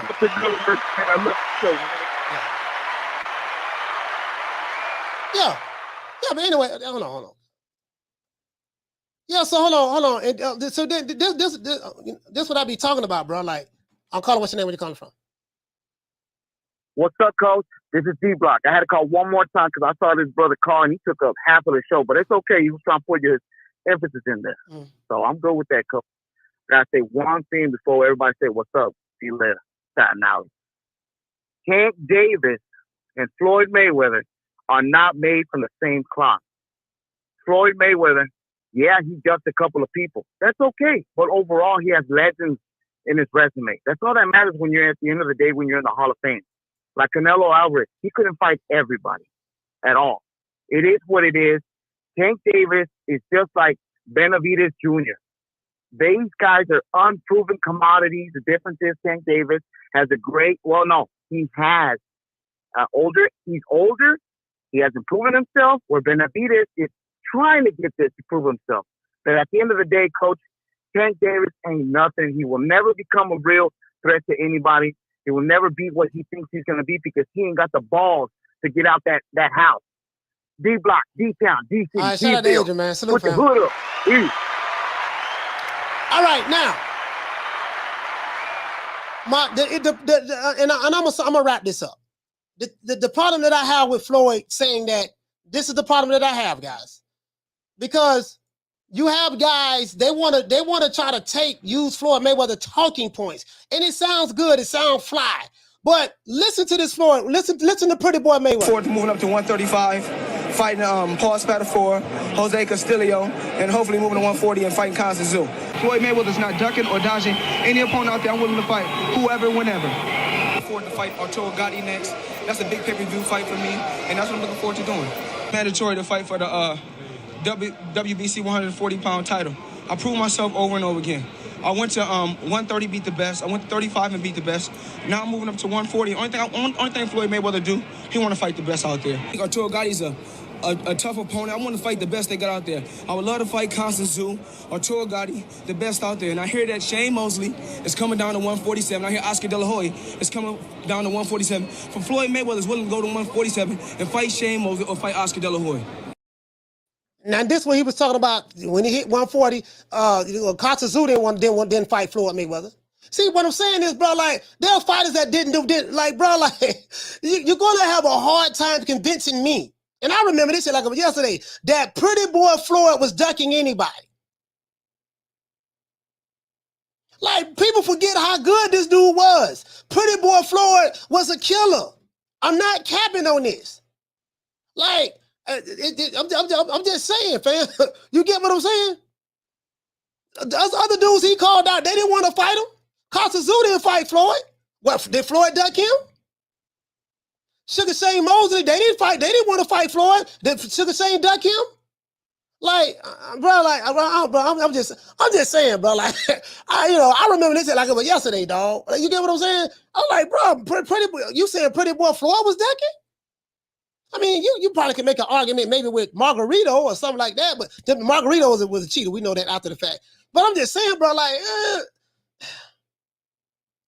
bro, I don't know, bro. I don't know. See, the problem I have is this. When you tell these kids, yeah, man, legacy, currency over legacy, when the only reason you have the currency that you have right now, Floyd Mayweather, was because of your legacy, sir. True, true, true. A lot of these dudes gonna have a legacy full of tomato cans and pork chop bones. And other dudes gonna have a legacy full of names. And this is why they enshrined into the Hall of Fame. If you look at the fighters that's into the Hall, that's been inducted into the Hall of Fame, look at their resumes. True, true, true. Look at their resumes. You see what I'm saying? Full Revolution? Look at their resumes. You can, I mean, this guy said, is this a Floyd fan club? No, this ain't no Floyd fan club. I'm stating facts. How is it a Floyd fan club when I'm talking about the truth? You don't get what I'm saying. The problem that I have with Floyd saying it's about currency over legacy, how can you say it's about currency over legacy when your legacy is the reason why you made the currency in the first place? Same thing with Canelo Alvarez. When people tell me about Canelo, I'm like, okay, you can say he didn't fight Jamal Charlo, he didn't fight David Benavidez and this and that, but I'm like, the dude have 60-something fights. He's a four-weight division. He's a 4-division world champion. And look at the Hall of Famers he has on his resume. Like, you're gonna have to show me somebody who's doing better. Yeah, we can poke holes at anybody's resume. But if a person feel like this is, that I'm capping for Floyd, I mean, you can politely leave. You don't have to stay here. You know what I mean? It is what it is. You know what I mean? Like, a lot of you guys, like, I don't get it. I don't get it. I remember when he was a super featherweight. What my main man is, the Prince. Prince Nassim Ahmed. And Prince was a bad boy, but Prince didn't want to fight Floyd at super featherweight. Ain't nobody beating Floyd at super featherweight. So I'm just, my problem is with what Floyd said was, you're talking about currency over legacy, but the legacy fights were the reason why people know who you are in the first place. That's what led you to the currency. That's all I'm saying. You have guys today that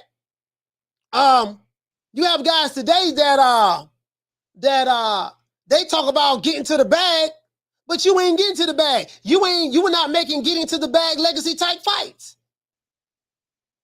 Hell, you're not even doing what Money Mayweather did. You're not even fighting the caliber names that Money Mayweather fought. So how you getting to the bag? So, I mean, I think he's sending a mixed message. And this is the problem, right? And shout out to Old Dirty Boston. He said, how does anyone understand what he's saying? Dude typing with his nose.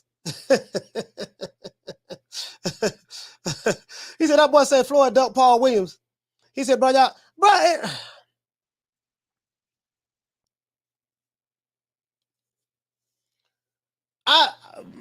my thing is this. I have a problem, an issue with what Floyd Mayweather said about the currency. I have a problem with this, guys. I have a problem with this.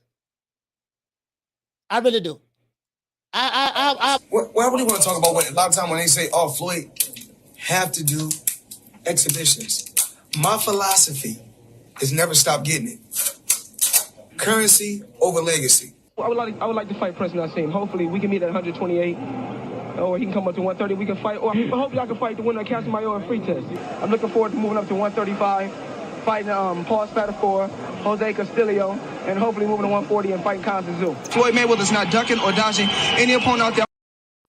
Now, I get what Floyd's saying in his retired stage. I'm retired, currency over legacy. I get all that. He's a retired fighter. The problem I have is, I feel like he's sending a message to the active fighters, the young active fighters. They may say, yeah, I'm trying to be like Floyd, currency over legacy. No, but you're missing the entire, you can't be Floyd. You missing the entire Pretty Boy Floyd phase. And Tank Davis is a perfect example. Ryan Garcia is a perfect example. Neither one of y'all can be Floyd Mayweather. Y'all ain't doing what Pretty Boy Floyd did, nor Money Mayweather has done. Like, and this ain't no shade to Tank or Ryan Garcia. But bruh, I don't never want to hear nobody from Tank or Ryan Garcia tell me we doing what Floyd did. We following the Floyd Mayweather blueprint. How? When? Where? Tell me what legacy defining fights have you had? I'll wait. True. How many? I'm just saying. I mean, the same with Canelo. You can criticize Canelo. Ain't nothing wrong with nobody criticizing Canelo. And you can say that Jamal Charlo is this, and Caleb Plant is that, and David Benavidez is this. Okay, but what legacy defining fights have they had? I'll wait. True.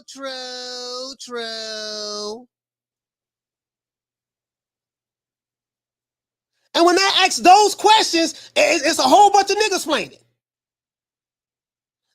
So I have a problem with what Floyd said. Because he failed to realize that if it wasn't for the legacy-defining fights that he's had in his career, from the Pretty Boy Floyd phase to the Money Mayweather phase, he wouldn't be able to sit here in that camera and have a conversation to talk about currency over legacy. So when an old nigga called me, I ain't gonna say nigga, when an older brother called me, and he tells me about he's using Floyd Mayweather, Money Mayweather talking points in 2022, I look at him strange because I'm like, dude, you just totally ignoring all the people that he fought in order to become the guy that you're bragging about right now. True. And that's the whole point. Shout out, that's the point. Shout out to Jamario for dropping that quarter upper. Bam, dub on your boy. Hey, Leroy. Super chat received. Playtime's over, boy. Jamario said if Floyd had Pretty Boy, he said if Floyd had the Pretty Boy Floyd mind frame as a promoter, Tank might be undisputed champion. What you think, Coach? Absolutely. Absolutely. The Floyd Mayweather, the promoter, is the total opposite of Floyd Mayweather, the fighter. Same thing with Oscar De La Hoya. Oscar's the same way. He's doing the same thing. The same thing Floyd is doing to Tank Davis, and the same thing Oscar's doing to Jaime Munguia and Zerto. True. They're doing the exact same thing. Again, this ain't no shade. This is not no shade. And this is, hey, shout out to Timothy. This ain't no shade on none of those guys. But you're not going to tell me that they're following a blueprint with your breath, but I'm looking at their actions, and their actions is the total opposite of what Pretty Boy Floyd did or Money Mayweather did. And their promoters are moving them in the opposite direction that they moved in. It's all about low risk, high reward. Well, yeah, you can say that now, but when you first starting out in boxing, building your brand, guess what? You got to take the high risk fights. And this is why these fighters are getting paid $1.5 million guaranteed, $1 million guaranteed. Oh, we're going to get $5-6 million on the back end that they never see. True. And when I look at your fighter's net worth, he ain't got but a net worth of $4 million. Well, what happened to all this back end money you was telling me about? Y'all telling me this nigga was getting 10 million, 20 million on the back end and all this stuff there. Oh yeah, really he is? How do you know? Come on, man. Come on. That's all I'm saying. That's all I'm saying. We following the blueprint. What blueprint? What blueprint you talking about? You must be talking about Jay-Z. You must be talking about KRS-One Blueprint album from Boogie Down Productions. Shout out to Nigel Hines. Hey, okay. Dropping that 179. Bam, pound on your boy. Hey, Leroy. Super chat received. Playtime's over, boy. Nigel Hines, you say the casuals always forget Pretty Boy Floyd phase. Yeah, they do. They do. And also the role that Bob Arum played in his career. He said, y'all get $7 million on the back end. Well, these dudes be saying some crazy stuff on YouTube. Hey, what'd you say, fam? You say, Coach, wasn't Bob the original blueprint for Floyd? Say Floyd blueprint started after Arum. However, a star was born. No, I mean, it started with Arum. You listen, Floyd Mayweather, the blueprint started with Bob Arum. If it wasn't for Bob Arum, we wouldn't have no Pretty Boy Floyd. If it wasn't for Money Mayweather, if it wasn't for Oscar De La Hoya, we wouldn't have no Money Mayweather. Listen, you cannot forget the foundation that was laid, the foundation that was laid, that the whole legacy and money and everything was built on. You can hate Bob Arum all day, call him, say what you want to say about him, but guess what? But Bob Arum resume as a promoter speaks for itself. True. Speaks for itself. How many Hall of Famers have Top Rank produced? I'll wait. True. How many Hall of Famers have Don King Promotions produced?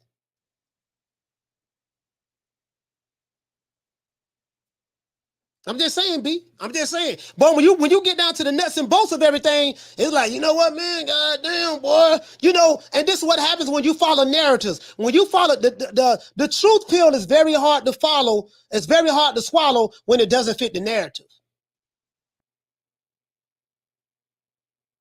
Just like you cannot forget the foundation that Oscar De La Hoya laid with Canelo Alvarez.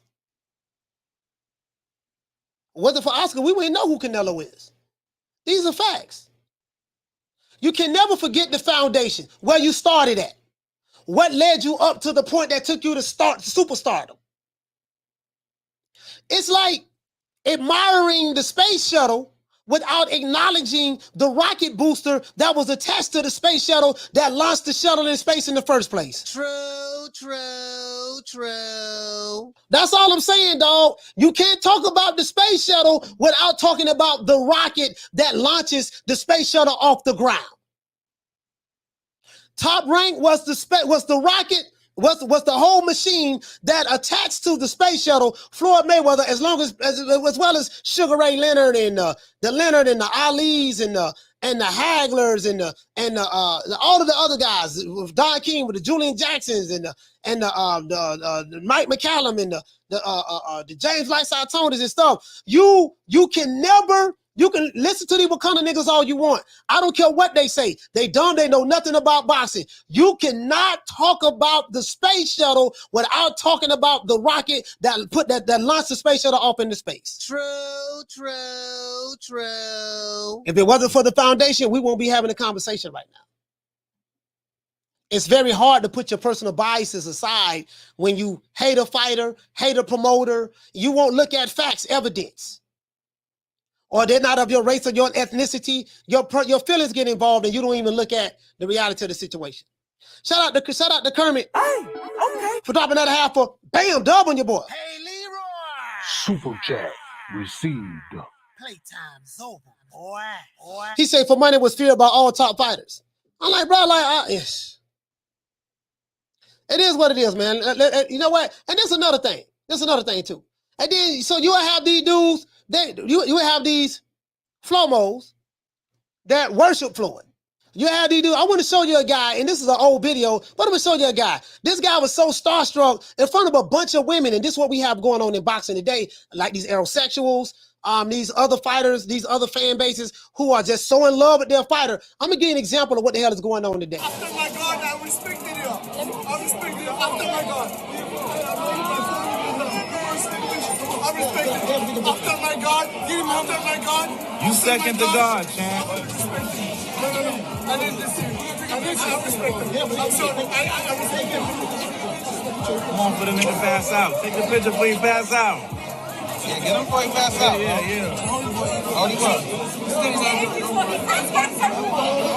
Yo, we gotta take this guy everywhere. Yeah. Yo, champ. He needs air. You need air. He needs air. Take the picture. Take the picture before you face the picture. That's my hero, right? That's my hero. One more. It takes a lot to do. All right, why are you pushing? Don't worry about it. Come on, I got you, all right? Bro, I can't make this up. The nigga who called me, threatened me, said he's going to kill me when I come to Omaha, Nebraska and blow my brains out. That's that nigga there. That's him. And that's why I call them aerosexuals. Like, you have boxing fans today, they feel like this here. And they really feel like this about these fighters. After my God, the dude fell on a full revolution. The dude fell on his knees like he wanted to give Floyd some awesome jawsome. True. Did you see him on his knees? Did you see him on his knees in front of Floyd's pelvis? Let me show you that this one more time. I'm not gonna play the whole thing. Did you see him on his knees? After my God, I respect it. I respect it. After my God. Now watch when he stand up. He's on his knees. This is an extreme fan of a fighter. He's on his knees. He's on his knees. And then when he stand up and about to faint, he's closer to Floyd's pelvis. I can't make this up. After my God, I respect it. I respect it. After my God. I respect it. After my God, give him after my God. You second to God, champ. No. I didn't listen. I respect him. I'm sorry. I respect him. Come on for the nigga pass out. Take the picture before you pass out. Yeah, get him before he pass out. Yeah. Hold him up. Yo, we gotta take this guy everywhere. Yeah. He needs air. He needs air. Take the picture. Take the picture before you faint. Did you see when he fainted? Bro, just imagine. Imagine all these tenderonis, because you heard the women in the background. You got all these tenderonis and honey dips at a party. Florida's in Dubai. A grown man falling down on his knees saying, after my God, you are second after my God. All he wanted was a picture and a hug. This is what you have going on online with these aerosexuals and these other guys who have an infatuation for these fighters. This is what you have going on online. I'm gonna argue with you? Nah. I can't do that, dog. I can't do that, dog. Check this out. I'm gonna show you another guy who worship in Florida as well. Make it last. Make it last forever. Don't let I love me.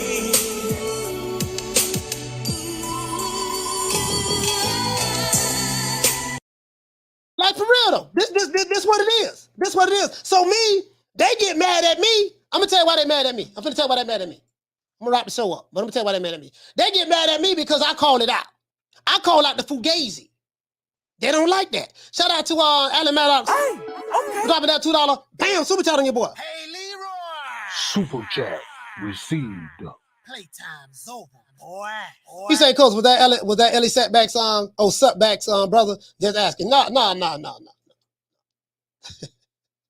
He said, that's Paulie from Jersey Shores. Hey, it kind of, they're gonna fight, man. You know, after my God, bro, just imagine a grown man. You got all these fine ass tenderonis and honey dips surrounding you. You're falling down on your knees, not once, but twice in front of all of these tenderonis. And then when you stand up and they holding you up, you get weak at the knees and start to faint and fall out. And act like and pass out. And when you pass out, you're closer to Floyd's pelvis while you're on your knees. Like you literally want to get a man off some Johnson. True.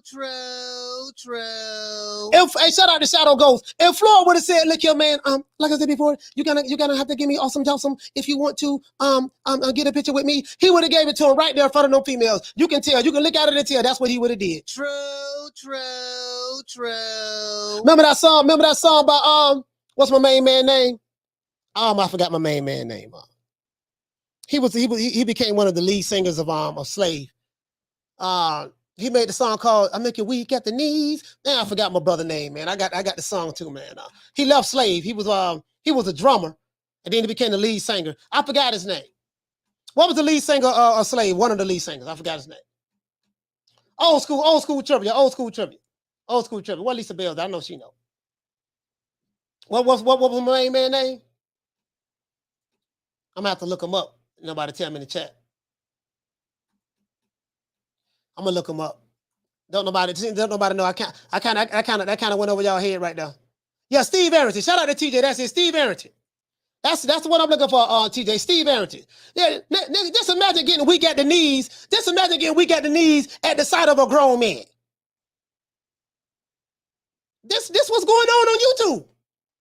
This what's going on YouTube. You get these aerosexual YouTube channels. This what's going on. This what's going on. Oh my gosh, getting weak at the knees. All these tenderonis. This what's going on. I can't make this up. Let's give everybody a round of applause.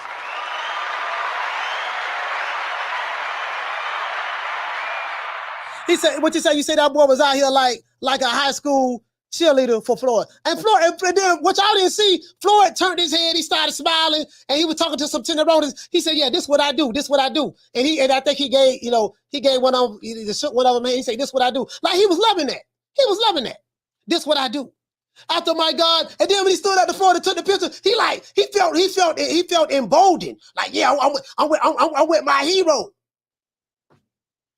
This what's going on today. This what's going on today. It is what it is. I call it the way I see it. Man. It is what it is, man. Let's go ahead and shout out to my dog Booger Ray. Sunshine when tanks gone. I'll smack the shit out. in front of everybody. Only dark times for you. I mean, just throw Haney's name in the hat. There is no fucking hat. Ain't no sunshine when Tank's gone. I don't play them type of games. Leonard L.B. Why you always talking about me? Did you fucking learn your lesson from that? With AJ? Ain't no sunshine when Tank's gone. I'll knock that motherfucker's hole out. Period. Only dark times for you. There ain't no hats to throw nothing in here. We're running a fucking business. Ain't no sunshine when Tank's gone. You fucking idiot. Leonard L.B. Why you always talking about me? You ought to know what time the TI is.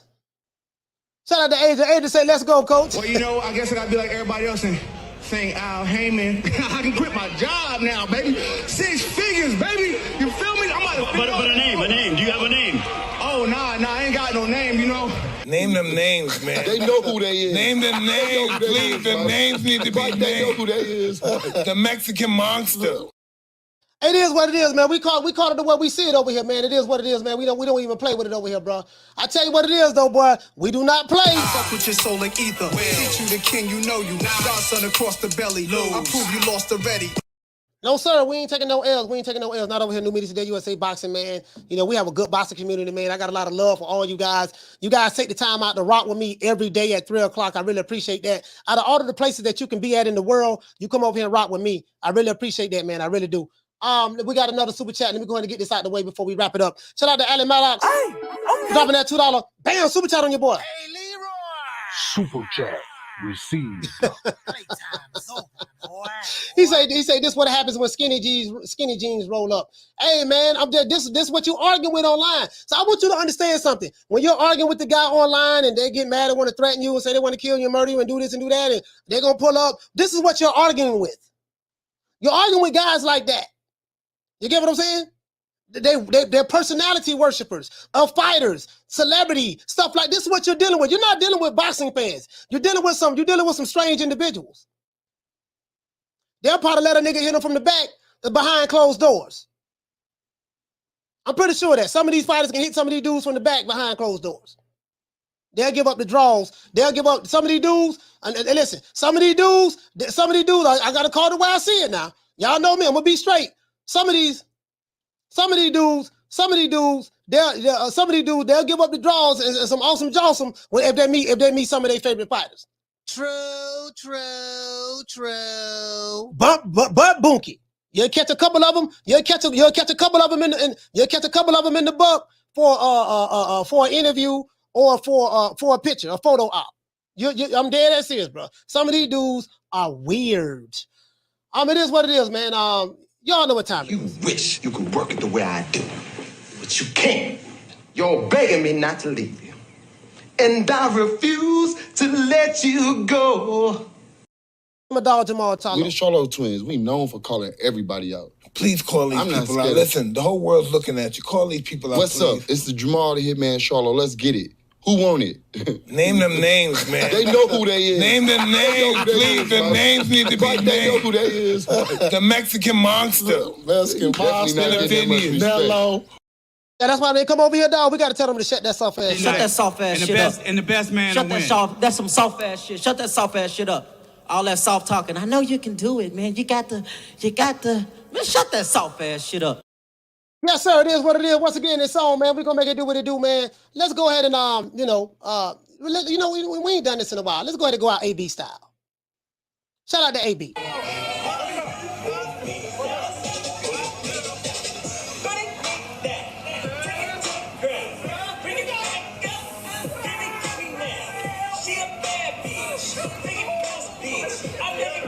Turn around.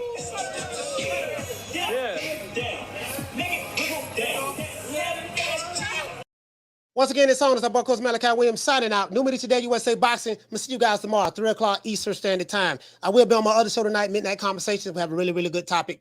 Other than that, that's it. It's our Coach Malachi Williams signing out. New Media Today, USA Boxing. You know my motto. Don't beat me there, beat me there. Peace. Man, I'm out of here, bro. Let's go. Come on.